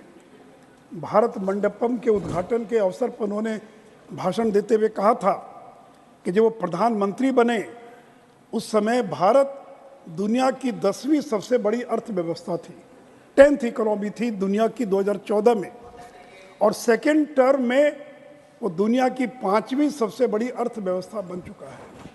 और उन्होंने देश की जनता को गारंटी दिया, मोदी की गारंटी, कि तीसरे टर्म में इंडिया दुनिया की तीसरी सबसे बड़ी अर्थव्यवस्था बन जाएगी। हम जर्मनी को पीछे छोड़कर हम 2 साल में 4th हो जाएंगे, और फिर जापान को पीछे छोड़कर 2027 तक हम दुनिया की तीसरी सबसे बड़ी अर्थव्यवस्था बन जाएंगे। और सती महोदय, केवल हम दुनिया की सबसे बड़ी अर्थव्यवस्था ही नहीं बनेंगे, 5 ट्रिलियन इकोनॉमी, जो 5 ट्रिलियन डॉलर की जो इकोनॉमी है, 27-28 तक भारत 3rd लार्जेस्ट केवल जीडीपी में नहीं बनेगा बल्कि 5 ट्रिलियन डॉलर इकोनॉमी में भी बदल जाएगा।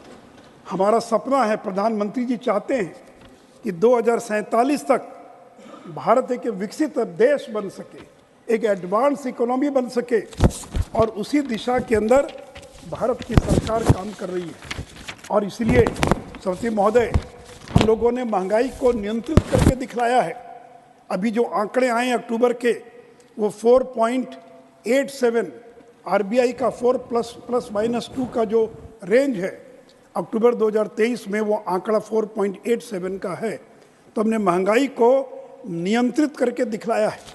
और जहाँ तक खाद्य तेल की बात है, खाद्य तेल पिछले 1 साल में उसके दाम में 18% की गिरावट है, मस्टर्ड ऑयल में, वनस्पति में 12% की गिरावट है, सोया में 20%, पाम ऑयल में 15%। यद्यपि ये खाद्य तेल भारत में पैदा नहीं होता है, फिर भी हम लोगों ने और उसके अंदर उसको भी और नियंत्रित करके दिखलाया है। और साथ ही महोदय, उसी प्रकार जो गरीबों के लिए जो 81 करोड़ गरीबों को मुफ्त में अनाज दिया जा रहा है, और अब तो सरकार ने ऐलान किया है कि अगले 5 साल तक 81 करोड़ लोगों को 5 साल तक, दिसंबर 2028 तक और अनाज मिलेगा। अंत में आप घंटी न बजा दें, मैं एक बात और कह दूँ। इस बीच के अंदर हमारे मित्र कह रहे थे कि नरेंद्र मोदी जी ने बिहार के अंदर सभा में कहा कि विशेष राज्य का दर्जा देंगे। मैं चुनौती देता हूँ, कभी भी किसी भाषण में नरेंद्र मोदी जी ने बिहार को विशेष राज्य का दर्जा देने का कभी ऐलान नहीं किया था, नंबर 1। नंबर 2, कि जब केंद्र में यूपीए की सरकार थी, उसी समय रघुराम राजन कमेटी का गठन करवाया था नीतीश कुमार जी ने चिदम्बरम साहब से मिलकर, और रघुराम राजन कमेटी ने रिपोर्ट दिया कि अब देश के किसी भी राज्य को विशेष राज्य का दर्जा नहीं दिया जा सकता है। इतना ही नहीं तो 14th फाइनेंस कमीशन, चूँकि 5th फाइनेंस कमीशन ने 69 के अंदर पहली बार स्पेशल कैटेगरी स्टेटस का कंसेप्ट दिया था, लेकिन 14th फाइनेंस कमीशन ने 2015 में विशेष राज्य के दर्जे की अवधारणा को ही खत्म कर दिया। इसलिए 14th और 15th फाइनेंस कमीशन में कहीं भी स्पेशल कैटेगरी शब्द आया ही नहीं है। तो महोदय, जब 14th फाइनेंस कमीशन ने, रघुराम राजन कमेटी ने, इंटर मिनिस्ट्रियल ग्रुप ने ख़त्म कर दिया, और जब लालू जी देश में रेल मंत्री थे, बड़े ताकतवर मंत्री थे, रात को 12 बजे राष्ट्रपति को उठाकर बिहार की विधानसभा को भंग करवा दिया, उस समय उन्होंने बिहार को विशेष राज्य का दर्जा क्यों नहीं दिलवाया? जब नीतीश जी रेल मंत्री थे उस समय बिहार को विशेष राज्य का दर्जा क्यों नहीं दिलवाया? और नरेंद्र मोदी ने तो विशेष राज्य के दर्जे से बिहार को जितना मिलता उसे ज़्यादा दे दिया। जो पैकेज दिया, पीएम पैकेज, 1,40,000 करोड़ का पैकेज दिया बिहार को। पीएम पैकेज केवल भारत में अकेला राज्य बिहार है जिसको केंद्र की सरकार के द्वारा पैकेज दिया गया। लेकिन जब चुनाव नज़दीक आता है तो विशेष राज्य का दर्जा, विशेष राज्य का दर्जा। आंध्र का तो घोषणा थी सोनिया जी का, कि घोषणा थी सदन के अंदर कि आंध्र को विशेष राज्य का दर्जा देंगे, कहाँ मिला? अब देश के किसी भी राज्य को स्पेशल कैटेगरी का स्टेटस नहीं मिल सकता है। हाँ, राज्य को मदद मिलेगी, केंद्र मदद करेगा, लेकिन इसको पॉलिटिकल मुद्दा न बनाए तो मुझे लगता है कि और ज़्यादा बेहतर होगा। इसलिए सती महोदय, नरेंद्र मोदी जी पर लोगों को भरोसा है कि यही व्यक्ति जो महंगाई नियंत्रित कर सकता है, यही व्यक्ति है जो देश का विकास कर सकता है। और इसीलिए आज 12 राज्यों में भारतीय जनता पार्टी के मुख्यमंत्री हैं और 4 राज्यों के अंदर सहयोगी दल के साथ मिलकर सरकार चल रही है। देश के 51% क्षेत्रफल पर भारतीय जनता पार्टी की सरकारें चल रही हैं। और इसलिए सती महोदय, अर्थव्यवस्था को हमने बेहतर बनाकर दिखलाया है। हमें गर्व है नरेंद्र मोदी पर कि विपरीत परिस्थितियों में भी भारत को जिस संकट से उबार कर और उन्होंने यहाँ तक पहुँचाया है, मुझे पूरा विश्वास है कि 5 महीने के बाद जब लोकसभा के चुनाव होंगे, ये ग्रोथ, ये सड़क पर, ये नीचे दिखाई, जमीन पर दिखाई पड़ेगा और लोग विकास के नाम पर वोट देंगे, सांप्रदायिक और जातीय गणना के नाम पर वोट नहीं देंगे। जातीय गणना का मुद्दा तो बहुत उछला था मध्य प्रदेश, राजस्थान और छत्तीसगढ़ में, कहाँ लोगों ने वोट दिया, कहाँ वो मुद्दा बना? 3 ही शब्दों के साथ मुझे पूरा विश्वास है कि नरेंद्र मोदी के नेतृत्व में हम भारत को एक विकसित राष्ट्र बनाएंगे और भारत को आगे ले जाएंगे। धन्यवाद। श्री राजीव शुक्ला, 8 मिनट्स। धन्यवाद सभापति जी। सबसे पहले तो मैं आपको धन्यवाद दूंगा कि आपने इस आर्थिक मुद्दे पर इस सदन में बहस की अनुमति दी, जो कि एक बहुत ज़रूरी आज के वक्त में है। मैं कोई अर्थशास्त्री नहीं हूँ और ना अर्थशास्त्री की तरह बोलूँगा। मैं एक सामान्य व्यक्ति के जो समझ में आता है उसी आधार पर अपनी बात रखूँगा। मेरा अपना मानना है कि विदेश नीति और आर्थिक नीति, इन दोनों पर कोई भी सरकार आए, किसी भी पार्टी को समानता रहती है और रहनी चाहिए। यही अभी तक की परंपरा रही है। अगर 1991 में नरसिम्हा राव सरकार ने आर्थिक सुधार लागू किए थे, तो उसके बाद चाहे देवगौड़ा जी की सरकार हो, चाहे गुजराल साहब की सरकार हो, चाहे वाजपेयी जी की सरकार हो, अटल जी की, उन्होंने उसको पालन किया था। एक बार मैं पत्रकार के रूप में नरसिम्हा राव जी के साथ जो है स्पेन गया था और वो प्रधानमंत्री थे, उनकी प्रेस कॉन्फ्रेंस थी, तो वहाँ पत्रकारों ने ये प्रश्न उठाया कि आप तो आर्थिक सुधार लागू कर रहे हैं, आप सबको बता रहे हैं कि आप इंडिया में ये चेंजेज कर रहे हैं, रिफॉर्म्स ला रहे हैं, लेकिन कल आपकी सरकार नहीं रहेगी तो क्या होगा? तो उन्होंने बड़ा फेमस सेंटेंस वहाँ बोला था, the process of economic reforms is irreversible. कोई भी सरकार आए इसको बदल सकती नहीं है। तो ये चीज़ जो है लगातार चलती रहनी चाहिए, ये नीतियाँ लगातार चलती रहनी चाहिए। मैं किसी की आलोचना या किसी की प्रशंसा की बात नहीं कर रहा हूँ। और लेकिन कुछ प्रयोग पिछले 10 साल से हो रहे हैं जिसमें पिछली सरकारों की चीज़ों को अंडू करने की कोशिश हो रही है, उनको बदलने की कोशिश हो रही है। हमारे मित्र सुशील मोदी जी सम्मानित अभी बात कर रहे थे कि चुनाव के नतीजों से, जो चिदम्बरम साहब की बात का जवाब दे रहे थे कि उन्होंने कहा था कि ग्राउंड पे नहीं दिख रहा, तो उन्होंने चुनाव के नतीजों का हवाला दिया। सुशील जी, चुनाव के नतीजे 5 साल पहले क्या थे? तीनों राज्य हम जीते थे, राजस्थान, मध्य प्रदेश, छत्तीसगढ़, उसके बाद लोकसभा हार गए थे 5 महीने बाद। तो अगर उस दृष्टि से देखा जाए तो आपका ये तर्क कहीं बैठता नहीं है। इसलिए मुझे लगता है कि इस जो बहस को हम उसी गंभीरता से रखें जिस मुद्दे पर आर्थिक स्थिति की वो है, और उसकी हम शुरुआत इस चीज़ से करते हैं। और अगर इसके आंकड़ों का, इलेक्शन कमीशन का आंकड़े आए पूरे उसमें 4 करोड़ 81 लाख वोट जो है भाजपा को मिला है और 4 करोड़ 91 लाख कांग्रेस को मिला है, 10 लाख ज़्यादा। तो हम इसको अगर उस तरह से गणना करके देखेंगे तो फिर ये बात कहीं रही नहीं जाएगी कि, तो इसलिए जो है हम समझते हैं कि चेयरमैन साहब ने बहुत मतलब गंभीरता से इस विषय पे डिस्कशन के लिए रखा है, तो हम उसी पे जाते हैं। सबसे पहले पुराना गाना है कि जो वादा किया वो निभाना पड़ेगा, तो वादों पे जाते हैं। तो वादा नंबर 1 क्या था कि हम काला धन वापस लाएंगे। वापस तो आया नहीं, उल्टे जो मॉर्गन स्टैनली की रिपोर्ट है जिसको कोट किया था सुधांशु जी ने, 6 लाख उद्यमी जिनको एंटरप्रेन्योर बोलते हैं विदेश चले गए। यहाँ की 2 लाख ने तो नागरिकता सरेंडर कर दी भारत की। और उद्यमी जब जाता है तो सोचो कि वो लाखों लोगों का जो है वो लाखों लोगों का के रोजगार को जो है छोड़ के जाता जो भारत में मिलना था। वहाँ जाके उद्योग लगा रहे हैं, बाहर के लोगों को रोजगार मिल रहा है और उसके अलावा जो है यहीं से पैसा जा रहा है। तो उल्टे जो पैसा 4 लाख करोड़ आना था, 10 से 15 लाख करोड़ के करीब पैसा बाहर जा चुका है देश का। ये गंभीर विषय है, इस पे मुझे लगता है वित्त मंत्री जी को सोचना चाहिए कितनी भारी संख्या में उद्यमी या एंटरप्रेन्योर्स देश छोड़ के क्यों जा रहे हैं, वो बाहर क्यों बस रहे हैं। तो ये उनको सोचने की बात है कि वो क्यों ऐसा हो रहा है। और ऐसा नहीं कि देशभक्त नहीं थे, देशभक्त थे। मॉर्गन स्टैनली के रुचि शर्मा ने 2016 में फिक्की की स्पीच में कहा था, 2016 में वार्निंग दी थी, तब मुश्किल से जो है 50,000 लोग गए थे कि क्यों भारतीय बिजनेसमैन, भारतीय इंडस्ट्रियलिस्ट या एंटरप्रेन्योर्स देश छोड़ के क्यों जा रहे हैं, उनको रोको। तो ये चीज़ देखने की है कि क्या ये सरकारी एजेंसियों के ज़रूरत से ज़्यादा दबाव की वजह से जा रहे हैं या क्या वजह है, उनके साथ अन्याय हो रहे हैं, इसको समझने की आवश्यकता है। दूसरा वादा था 50 रुपये लीटर पेट्रोल, 40 रुपये डीजल, हमारी सरकार आएगी। आप कह रहे हो कम हो गया, मुझे तो कहीं कम नहीं दिखाई दे रहा।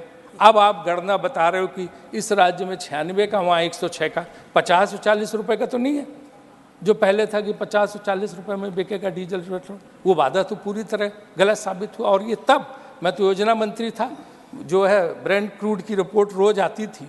हमारे ज़माने में $115 $120 का जो है तेल मिलता था, क्रूड ऑयल, और उसके बाद जो है हाँ हम 60 रुपये पे देते थे। लेकिन यहाँ पे तो बहुत सस्ता, यहाँ तक कि एक वक्त $22 पे पहुँच गया था इस सरकार में, और अभी भी 40, 50, 60 के अल्ले पल्ले रहता है, 80 के अल्ले पल्ले रहता है, पहले से बहुत कम है। फिर भी ये दाम क्यों बढ़ रहे हैं? तो इसको जो है हमें देखना चाहिए कि हम क्यों 100 के पार चला गया पेट्रोल, और डीजल भी उसी के करीब करीब पहुंचा। इसका आप जानते हैं कि सबसे ज़्यादा असर ट्रांसपोर्ट पर पड़ता है। जब ट्रांसपोर्ट महंगा होता है, माने कि माल ढुलाई, तो हर चीज़ की कीमत बढ़ जाती है। और ये जनरल महंगाई को बढ़ाने में सबसे गजब इसका मतलब प्रभाव पड़ता है। और ये आप कहें कि चुनाव के पहले कम कर दो, चुनाव खत्म होते फिर बढ़ जाता। तो ये चुनाव से लिंक नहीं करना चाहिए। मुझे लगता है पेट्रोल डीजल के दाम जो हैं या क्रूड ऑयल के दाम के हिसाब से उसका फ़ायदा जनता को देना चाहिए। तीसरा वादा था कि 2022 तक हर किसी को पक्का मकान। क्या हुआ पक्का मकान हर किसी का? तीसरा वादा पूरा हुआ, और ये वादा तो लाल किले से दिया गया था, आज तक कोई पक्का मकान नहीं बना। चौथा वादा था डॉलर के मुकाबले रुपया। जब 50 हो गया था मनमोहन सिंह की सरकार में, तो इतना हंगामा हुआ था कि ये देश की इज्जत गिर गई, देश का अपमान हुआ है। रुपया कमज़ोर हो गया, मतलब भारत देश का विश्व में अपमान हो गया। इतना हंगामा, वीडियो आप निकाल के देख लीजिए, क्या क्या नहीं कहा गया था। आज 80 से लेके 85 के बीच में डॉलर है, लेकिन कोई शब्द नहीं बोला जाता, कहीं किसी किस्म का देश का अपमान नहीं हो रहा। तो ये पांचवा वादा भी उसी तरह से, चौथा वादा भी उसी तरह से विफल हुआ। और पांचवा वादा 2 करोड़ रोजगार, जिसको अन्य लोगों ने भी बोला है। तो अब तक जो है मेरे हिसाब से 20 करोड़ नौकरी मिल जानी चाहिए थी। लेकिन अगर आप देखें जो आंकड़े हमारे पास हैं, बेरोजगारी की दर जो 5% होती थी 2014 से पहले, वो 10.09, 10 मतलब 11% के करीब हो गई। ब्लूमबर्ग ने central for monetary Indian economy के हिसाब से 40 करोड़ लोग घरों में बैठे हैं, बिना नौकरी के 40 करोड़ लोग घरों में बैठे हैं जिनके पास नौकरियां नहीं। और क्वालिटी ऑफ जॉब तो बहुत ही कम है इसके हिसाब से। पिछले साल 1,70,00,000 लोगों ने सेंट्रल गवर्नमेंट की नौकरी के लिए अप्लाई किया था, जिनमें से 38,850 को सिर्फ नौकरी मिली। इंजीनियर जो पढ़ाई लिखाई में जो इंजीनियर हैं, बड़े बड़े उसमें किए हैं, वो सब जो है अप्लाई कर रहे हैं चपरासी की नौकरी, सफाई कर्मचारी की नौकरी। वही अगर अच्छी अर्थव्यवस्था होती तो पढ़े लिखे लोग ऑफिस में, फैक्ट्री में काम कर रहे होते और उनको ज़रूरत नहीं पड़ती कि इस तरह की कोई चीज़ करते हैं। आप देखो ना, 80 करोड़ लोगों को आप मुफ्त अनाज देना पड़ रहा, अच्छी बात है, हम इसका समर्थन करते हैं। लेकिन ये योजना खाद्य सुरक्षा बिल, जयराम जी यहाँ बैठे हैं, मनमोहन सिंह सरकार लाए थे और उस समय ये लागू हुआ, तो उसी प्रावधान की अच्छी बात है, हम इसमें कोई नहीं, नई सरकारें आती हैं देती, लेकिन जो है इसको चालू रखना चाहिए, देना चाहिए, गरीब को भोजन मिलना चाहिए। लेकिन ये नौबत क्यों आई, ये कभी सोचा? आज हालत ये है कि अगर वो बेचारा परेशान है, वो नौकरी करना चाहता है लेकिन नौकरी नहीं है, वो नहीं मुफ्त अनाज लेना चाहता,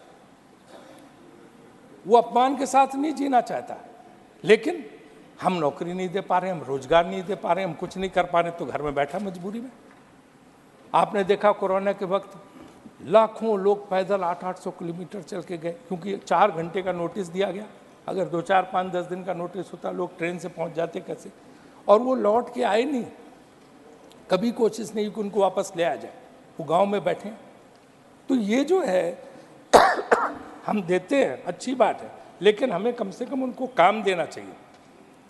अगर 10,000 सरकारी नौकरी का अगर वो निकलता है वैकेंसी, तो 4-4 लाख लोग हो जाते हैं, लाठी चार्ज करनी पड़ती है। पुलिस में भर्ती का देख लीजिए, टीचर्स की भर्ती का देख लीजिए, कैसे लोग जो है लाठी चार्ज का सामना करना पड़ता है। तो ये चीज़ नहीं होनी चाहिए और इस तरह के हमें रोजगार के अवसर पैदा करने चाहिए कि नौबत ना आए। छठा, महंगाई का सब ने बोला, डायरेक्ट ने भी बोला, सारे लोगों ने यहाँ पे बोला। कौन चीज़ सस्ती है बता दीजिए? न गेहूँ सस्ता, न चावल सस्ता, न तेल सस्ता, न नमक सस्ता, न चीनी सब्जी, न सब्जी दाल सस्ती, न सीमेंट सरिया, ईंट मकान, दही जलेबी तक सस्ती नहीं। तो क्या स्थिति है? जब कुछ सस्ता नहीं है, रेल का किराया तक बढ़ रहा, तो जो महंगाई दर है इसको काबू करने की आवश्यकता है, क्योंकि महंगाई जो है बहुत ज़बरदस्त बढ़ती चली जा रही। जो वादा था उसके मुकाबले महंगाई दर नहीं है। 7वां वादा स्वच्छ भारत था, बहुत अच्छी बात, हम सब लोग खुश रहे। 1-2 साल तो अच्छा चला, कई मंत्रियों ने झाड़ू लगाई, सड़कें साफ की, इधर किया उधर किया, खूब फोटो छपे, गांधी जी का चश्मा लगा के जगह जगह होर्डिंग पोस्टर लगे। आज कोई सफाई पे बात ही नहीं होती, जगह जगह कूड़े के ढेर हैं, जगह जगह पिए। और टॉयलेट एक प्रेम कथा, इस तरह से फिल्म, जब भी कोई काम शुरू होता है सरकार में, पहले बॉलीवुड से फिल्म बनवा देते, फिर वो फिल्म के जरिए जो है पूरा ही चलता है। और आज टॉयलेट्स की हालत देखो गांव-गांव में, भाजपा के हमारे सांसद बताते हैं कि किस इस तरह की स्थिति है। सर, टॉयलेट्स की स्थिति जो है वो स्टोर बन गए हैं, गोदाम से बन गए, लोग उनमें कपड़ा सामान दूसरी चीज़ें रख रहे हैं, क्योंकि उनमें पानी का समुचित इंतजाम नहीं, उनको सफाई का इंतजाम नहीं, तो वो टॉयलेट सब बने बनाए पैसा बर्बाद, उनका कुछ हुआ नहीं। तो मेरा अनुरोध है सरकार से कि टॉयलेट्स की जो बुरी हालत है उसको भी देख के काम करें, है ना। 8वां, सर थोड़ा सा टाइम दे दीजिए, 5 मिनट। 8वां, अभी तो ये तो सर सिर्फ ये, अब तो मैं सुझाव दूंगा, अब कुछ सुझाव भी है ना सरकार में, तो पॉजिटिव डिस्कशन पे हूँ। 8वां वादा, सबका साथ सबका विकास। सर, सबका साथ सबका विकास 8वां वादा। सर 10 वादे, फिर उसके बाद सुझाव 10, बहुत जल्दी खत्म हो जाएगा। तो 8वां वादा, सबका साथ सबका विकास। जब मैं योजना मंत्री था तो मोदी जी हमारे माननीय मुख्यमंत्री जी थे, और वहाँ पे आते तो उन्होंने बहुत अच्छा एक प्रेजेंटेशन किया था योजना में, जिसमें कैसे राज्यों को बिना भेदभाव के केंद्र सरकार को मदद देनी चाहिए। किसी भी विपक्षी दल नहीं सकते सर, प्लीज, किसी सरकार को जो है विपक्षी दलों के साथ भेदभाव नहीं होता। बहुत अच्छा प्रेजेंटेशन था। उसी के बाद फ्लैगशिप स्कीम में सर 20% का, मतलब जो 20% का फ्लेक्सिबिलिटी दी गई थी राज्य सरकारों, उन्हीं के सुझाव के आधार पर। लेकिन आज हम देख रहे हैं जो विपक्ष की सरकार है, उनको न जीएसटी का पूरा एलोकेशन मिलता है, न अन्य सहायता नहीं मिलती, और उनके साथ तो सबका साथ सबका विकास कैसे होगा? अगर जो इस तरह से भेदभाव होगा तो बड़ा मुश्किल होगा। और यही नहीं, आपको अगर पता हो कि नवा वादा जीडीपी ग्रोथ हमारे ज़माने में 7.03 रही और 9 तक टच की थी, अब 5.25 है। हालांकि 6 का क्लेम कर रहे हैं, लेकिन 5.25 का आंकड़ा हमारे पास है। 10वां वादा है जीएसटी, सरल टैक्स के लिए पूरा, जैसे भारत आजाद हुआ, बस यही आखिरी वादा है। इसका तो और लिस्ट लंबी है, उनको बोलेंगे, लेकिन इसका जीएसटी सर, आपको पता है कि जैसे भारत आज़ाद हुआ तो उसी तरह आधी रात में कर प्रणाली कैसी सरल कर प्रणाली है कि पूछो मत। आप व्यापारी से जाके पूछ लीजिए, दुकानदार से पूछ लीजिए, परेशान है जिस तरह का जीएसटी है, जिस तरह से तंग हो रहे हैं इस जीएसटी से। और भाजपा के हमारे लोग ज़्यादा अच्छी तरह जानते हैं, व्यापारी वर्ग काफ़ी इनके साथ रहा, उस सब इनसे रोते हैं आके कि क्या हमारी गति है। ये जीएसटी का सरलीकरण भी होना चाहिए, क्योंकि सर बड़ा जरूरी है। इन्होंने रामायण की चौपाई पढ़ी सुधांशु जी ने, तो उसी सुंदरकांड की हम चौपाई पढ़ते हैं सर। सचु वैद्य गुर तीन जब, और प्रिय बोले भयास। आपका सेक्रेटरी, आपका डॉक्टर और आपका गुरु अगर डर के मारे आपके सामने आपकी तारीफ कर रहा, तो राज धर्म और देह, तो राज धर्म और देह तीन का होत बेगही नाश। इनकी चौपाई के जवाब में तुलसीदास जी की चौपाई है। अब सर सुझाव राजीव जी, ये बात लागू कहाँ कर रहे हो? हैं? ये बात किसके बारे में कह रहे हो? समझने की है, ये बात समझने की है। और श्री कार्तिकेय शर्मा सर, मेरा रह गया सुझाव तो रह गए। एक मिनट सर, श्री कार्तिकेय शर्मा सुनिए सर, मेरा सुझाव। Sir I will go to the chair. लिख कर दे देना, ठीक। राजीव जी, you have taken 50% more time than time allocated. Thank you, Chairman, sir. And every time you cross the time limit, I looked at wish to express my gratitude to you, allowing me to speak on this very important discussion. 1 second. Last 30 seconds. 30 seconds. एक तो share market से सब सारी खुशी नहीं होती है। Share market में जो भी हो, लेकिन पैसे का विकेंद्रीकरण होना चाहिए। कुछ लोगों के पास सिमट के नहीं रखना चाहिए, क्योंकि कहते हैं कि 10% लोगों के पास 77% वेल्थ है, वो नहीं होना चाहिए। पहला सुझाव। दूसरा, निर्यात और आयात के मुकाबले निर्यात ज़्यादा, आयात कम है, तो मेरे ख्याल से इसकी वजह से बैलेंस ऑफ पेमेंट, जो करंट अकाउंट डेफिसिट है, ट्रेड डेफिसिट, इस पर सब पे बहुत फर्क पड़ता है। तो सरकार से वित्त मंत्री से अनुरोध है कि इसका ख्याल रखें कि किसी तरह से हमें निर्यात बढ़ाया जाए और आयात हमारा कम किया जाए। तीसरा, इंफ्रास्ट्रक्चर में गडकरी जी ने बहुत अच्छा प्रयास किया है, काफ़ी अच्छा काम कर रहे हैं, लेकिन जो वर्ल्ड बैंक के हिसाब से अभी $1.5 ट्रिलियन का इंफ्रास्ट्रक्चर और बढ़ाना है। तो मेरा सरकार से सुझाव की कोशिश करनी चाहिए। Shri Kartikeya Sharma, last come on. एक तो रह गया सर, नहीं ईज ऑफ बिजनेस रखिए, कुछ रिजर्व में रखिए। ईज ऑफ बिजनेस में क्या है कि परेशान है लोग ईडी और जीएसटी वालों से, और इसके अलावा आप इधर से बोल रहे हो, कुछ रिजर्व में रखिए, से रेड टेपिज्म से। तो इस पर सर हमें कोशिश करनी चाहिए, ईज ऑफ बिजनेस बढ़ाना चाहिए। और कार्तिकेय जी 3 minutes sir, go ahead. Sir, from inheriting an Indian economy which was slipping southwards to being painted as the global bright spot, with the Indian economy registering the fastest growth rate among large economies for 2 successful fiscals, and in the course for the 3rd time in financial year 24, is a stellar achievement of the Modi government that invites deep analysis. The journey of Indian economy was steered clear through the phases of global slowdown in 2019, COVID lockdowns, commodity price steep escalation due to the war in Ukraine and global tensions, and tightening of global financial conditions. India's economy has been the fastest growing among the world's 20 largest economies for the 7 of the past 9 years. And those were only the 7 years in the past 76 years that India has achieved this distinction. India's USD 3.3 trillion GDP overtook that of the UK in the fiscal year ending March 31, 2022, making it the 5th largest economy in the world. The Indian economy, according to the IMF estimates, will emerge as the world's 3rd largest economy by 2027, hopping over Japan and Germany as its GDP crosses $5 trillion. By 2047, India aspires to be a developed economy. Under the visionary leadership of the Honorable Prime Minister Modi. Sir, I would like to quote a couplet from the famous poet Wasim Barelvi. दरिया का सारा नशा उतरता चला गया, दरिया का सारा नशा उतरता चला गया, वो डुबाते रहे मुझे और मैं उभरता चला गया। दुनिया समझ में आई मगर आई देर से, कच्चा बहुत था रंग उतरता चला गया। Sir, we have achieved success in improving our GDP from 2.3 trillion in 2014 to 3.75 trillion now.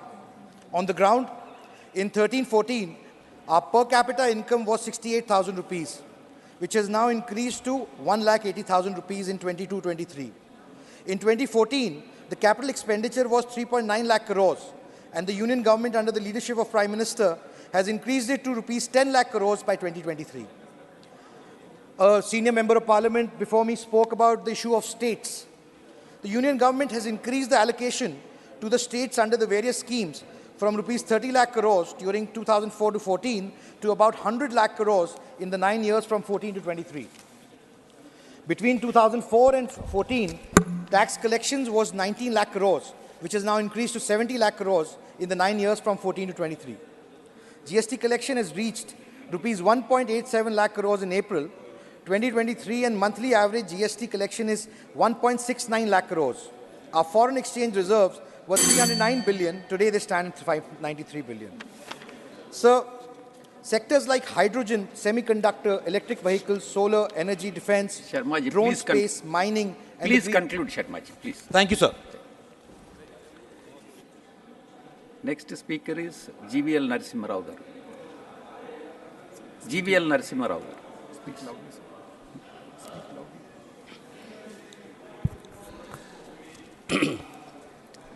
Thank you, Chairman sir. When we speak about the resurgence of Indian economy, it is important for us to reflect on India's historical economic stature and see in that trend, in that over centuries, how India has become, how over decades India has become stronger. Today, we are certainly celebrating as the 5th largest economy. This is a great achievement for the country. We have been able to, from the 10th position in 2014, in a matter of few years, we have reached the 5th largest economy position today. And a report yesterday by the S&P, it states how India is going to be the 3rd largest economy by 2030. So by the time Honorable Prime Minister completes his term in 2029 and gets ready for his 4th term, India would have become the 3rd largest economy in the world. And if you go back a few centuries ago, in ancient India, we were the largest economy of the world. We were known as the golden bird, Sone ki chidiya, until 5th century AD. This remained India's position in the global, in the global scenario. But 1,000 years of rule by invaders, by foreign rulers, has robbed India not only of its rich wealth, it also robbed India of its confidence. So when Honorable Prime Minister took over as the Prime Minister of the country, he has given a complete new direction to India's economy. He has instilled confidence in India's growth story, and Amrit Kal has truly begun. We are certainly passing through this Amrit Kal. And Atmanirbhar Bharat is the strategy for achieving India's preeminent position in the global economy. And I would like to tell our friends from across the treasury benches, the opposition benches, I'd like them to know. In 2004, when UPA came to power, India was the 12th largest economy. They were in power for 5 years until 2009. India moved from the 12th to the 11th rank. And they remained in power for another 5 years. In those 5 years, they could take India from the 11th to only 10th rank. But look at the geometric growth experienced during the rule of the Honorable Prime Minister. India, I think you have blamed it as Hindu rate of growth. You have used governments of the Congress denomination in the early years of independence have used this term Hindu growth, Hindu rate of growth to deride Hindu religion. But during 10 years of your rule, what have you done to Indian economy? You have not been able to, you claim to have given great growth during the years of Manmohan Singh regime, but all that India could move was from the 12th rank to the 11th rank, going on to 10th rank. But Prime Minister Modi ji, in a manner of 9 years, he has taken India to the 5th rank, and in a manner of years, by the completion of his next term, we are going to be the 3rd largest economy in the world. This is certainly a huge achievement for the country, and that is what is giving the BJP and Honorable Prime Minister and his leadership a huge fillip in India's elections. So, inflation. Our friends, I have busted their theory of growth. We gave growth. We were high growth. We gave a high growth economy. And I told them how India's position remained globally at the same, almost at the same level through 10 years of UPA. And let me now bust their inflation claims. During the first 5 years of Prime Minister Narendra Modi ji, the average inflation rate in India was only 4.4%, well below the RBI ordained level, which is range between 4 to 6%. Look at the Congress party's performance. Look at the UPA performance. What was the inflation levels in the UPA rule? In 4 years, between 2004 and 2014, inflation levels were well below 10%. Double-digit inflation, what UPA has given this country. It was 13.9% in 2009 and 10. And under Prime Minister Modi ji, at a time when the world is experiencing one of the highest levels of inflation, India has been able to contain inflation well below even the RBI levels. Let me give you some numbers. The US inflation level is above 7%. Let me give you the exact number. UK, US experienced over 7%, highest inflation in 40 years. UK is experiencing one of the highest inflations in the last 30 years. It is currently 7.9%. It was in June 2023, which is a high after 41 years. Europe is also struggling with inflation. Germany, which is Europe's largest economy, also has one of the highest inflation levels. It is only India. It is only India which has not only maintained high growth during the post-COVID period, it has also maintained very, very low to moderate levels of inflation. So the friends from the Congress who claim there is high inflation must look back, because any comparisons that you do, any comparison of any performance, you have to do over time. You have to do spatially, and you have to do cross-sectionally. And time series performance clearly tells us how Congress governments have given only inflation and not a real growth. Let me give some more numbers. One of the highest levels of inflation in India's post-independent India were 19.3% in 91-92 under a Congress leadership, 95-96, 12.8%, and under Srimati Indira Gandhi, it even touched double-digit. It crossed even 30% for 2 years. So this is the Congress story. So every time Congress comes to power, they bring inflation along, and it is only the BJP-led governments, the NDA governments under Prime Minister Narendra Modi ji, which have given a relief to the common man.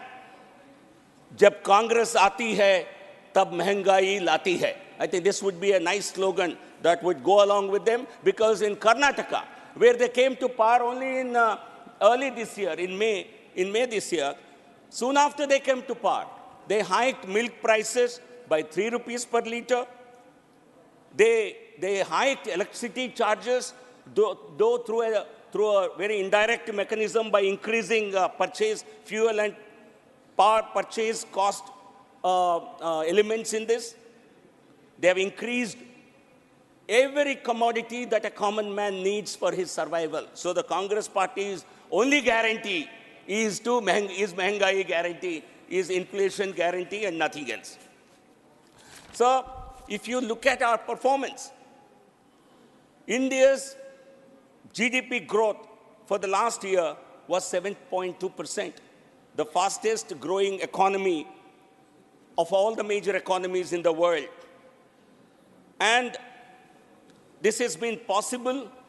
This high growth trajectory has become possible because of a measured response, because of a judicious economic policies that the government pursued mainly during the COVID and post-COVID era. And friends from the opposition, all of them claim that India's economy can only be revived by putting money directly into the hands of the people, by giving helicopter money. But that kind of any country, all countries that have followed that prescription have actually failed. And these are the countries which are experiencing one of the highest inflation levels in half a century. Prime Minister Narendra Modi ji's economic vision and economic policy is today being hailed as the best in the entire world. What has made this kind of an economic transformation, this kind of a turnaround possible? Let me give a few illustrations. Let me cite a few cases. One, the Atmanirbhar vision. I think COVID, which is a challenging period for the entire globe, was used to unveil a new economic vision that was Atmanirbhar Bharat vision that has actually helped India transform its economy. Also, our governance principle, Prime Minister's governance principle of Sabka Saath, Sabka Vikas, Sabka Vishwas, actually translated into money reaching to the most needy people and ensuring that they do not suffer the hardships of the COVID period and they are able to lead a very happy and a healthy life. Second, a digital revolution. I think the whole world is overawed by the success of Indian economic digital revolution. Today, in October 2023, we have touched an all-time high of 11.4 billion UPI transactions, crossing even 10 billion transactions that we got successively for the 3 months. And this resulted in a digital transaction of over 17.16 lakh crore. So this certainly was a contributor. It transformed Indian economy into a cash-based economy, into a digital economy. Clearing the banking mess, because what the UPA left for Narendra Modi ji was a banking sector in complete mess. This government has not only cleaned up the banking sector, it has actually infused dynamism into the sector. Today, the Indian banking sector is one of the best performing banking sectors anywhere in the world. While many banks, even central banks, have experienced difficulties abroad, Indian economy, Indian banking sector is going through its best periods. Gross NPAs and net NPAs are at their decadal lows. And public sector banks have their resources have now been used for acting as pillars of Jan Kalyan. In fact, public sector banks have recorded profits of over 1 lakh crore in the last financial year, and that money has been plowed into financing the welfare of the poor. Also, we have seen how a transparent regime like the GST, which is a huge contribution of Honorable Prime Minister. GST collections are at their highest levels. 1.72 lakh crore was the GST collection in October 2023. This is the second highest ever.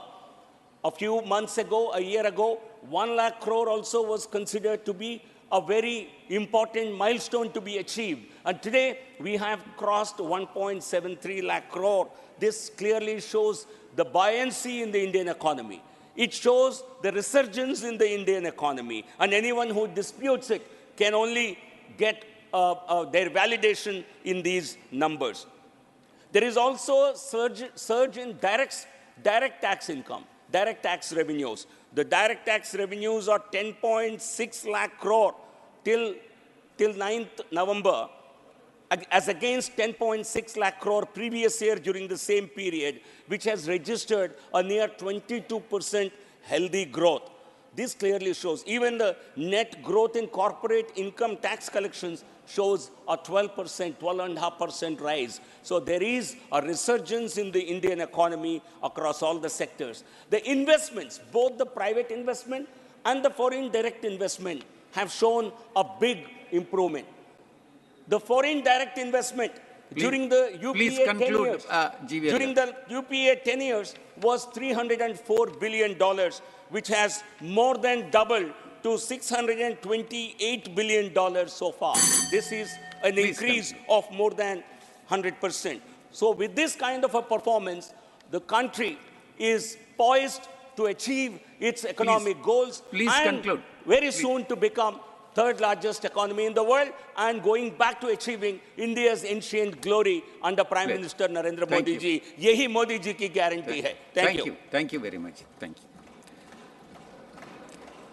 Next speaker is Dr. Ami Yazni.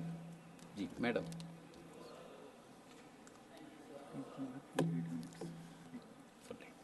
Hearing the Treasury benches speak about the state of the economy, and they speak only from 2014 onwards, I would like to remind them that we have to go back to 1991 when we had the new economic policy. That is the point when the borders for economy were opened for foreign investment to come in the country. When foreign investment policy was taken, at that time, Dr. Manmohan Singh ji was the finance minister. I would just like to point out a few things before I just come to the main 2 points. Structural reforms were ushered in, and the structural reforms take a long time to result, and it took a long time. It takes always. You look at the world economy in any way. So this 1991 was the starting point. So we may have to refer to these points and not just jump to that we have become independent only in 2014. Now coming to the state of economy today, 3 main factors, 3 main areas which I would like to say in a short time. First is the farmer section, the agriculture sector.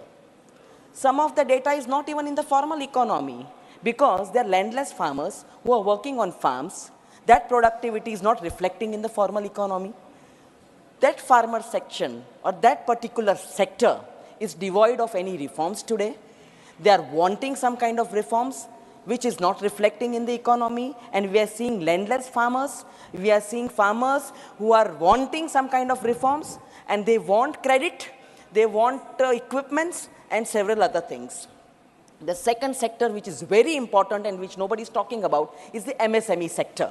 The MSME sector has got 630 lakh units, which are micro units. Post-COVID, quite a few high number, I do not want to go into the data of 15,000 or 20,000 have closed down. Where is the credit facility? You talk about schemes, but have these schemes percolated to those units? Have those units revived? Have the labor force been able to re-enter these particular units? Whether the technology transfer, and you are continuously talking about comparing with Germany, Europe, UK, US, and you want to take only talk about foreign. Have you tried to look internally, locally? You are giving food, ration, to more than 50% of the population. 80 crores people are getting free ration. What about employment? Coming to employment later on, back to MSME sector. Where are the credit facilities? Where is the credit which is required to revive a unit and give them life? And this MSME sector is the backbone of the economy. And you are not speaking about this backbone of the economy. You are not speaking of the MSME sector. You are not talking about technology transfer to this particular section. And you are not even having the right data on the MSME, that whether they are surviving, they are going to revive, or they are going to see that the economy gets strengthened. Sir, the third is the gig workers. We have not got a workforce which is regular. They don't even get retirement perks. They don't get, you have graduates who come out of universities because you have got tremendous universities flourishing, private universities. And you have got different economic education policies for these universities. The graduates who come out are unemployed youth. Why are the youngsters of our country going abroad? I do not want to give the numbers that form the diaspora outside, but what about looking internally at our economy? All the data which is coming is foreign direct investment, export, but then you have to look at what has happened to export and import. The export has gone down, you are importing. So where is Make in India? Where is Make in India? And let me tell you, sir, all these schemes which they are naming, they were started by UPA. This National Manufacturing Policy 2011 became Make in India. Now, if you are making in India, where are the products? What are you doing? Why is there so much import of these components? Why are you not manufacturing? Why are you not employing your youth? Why are you not equipping them so that the economy becomes sound? And you go on talking about third largest economy.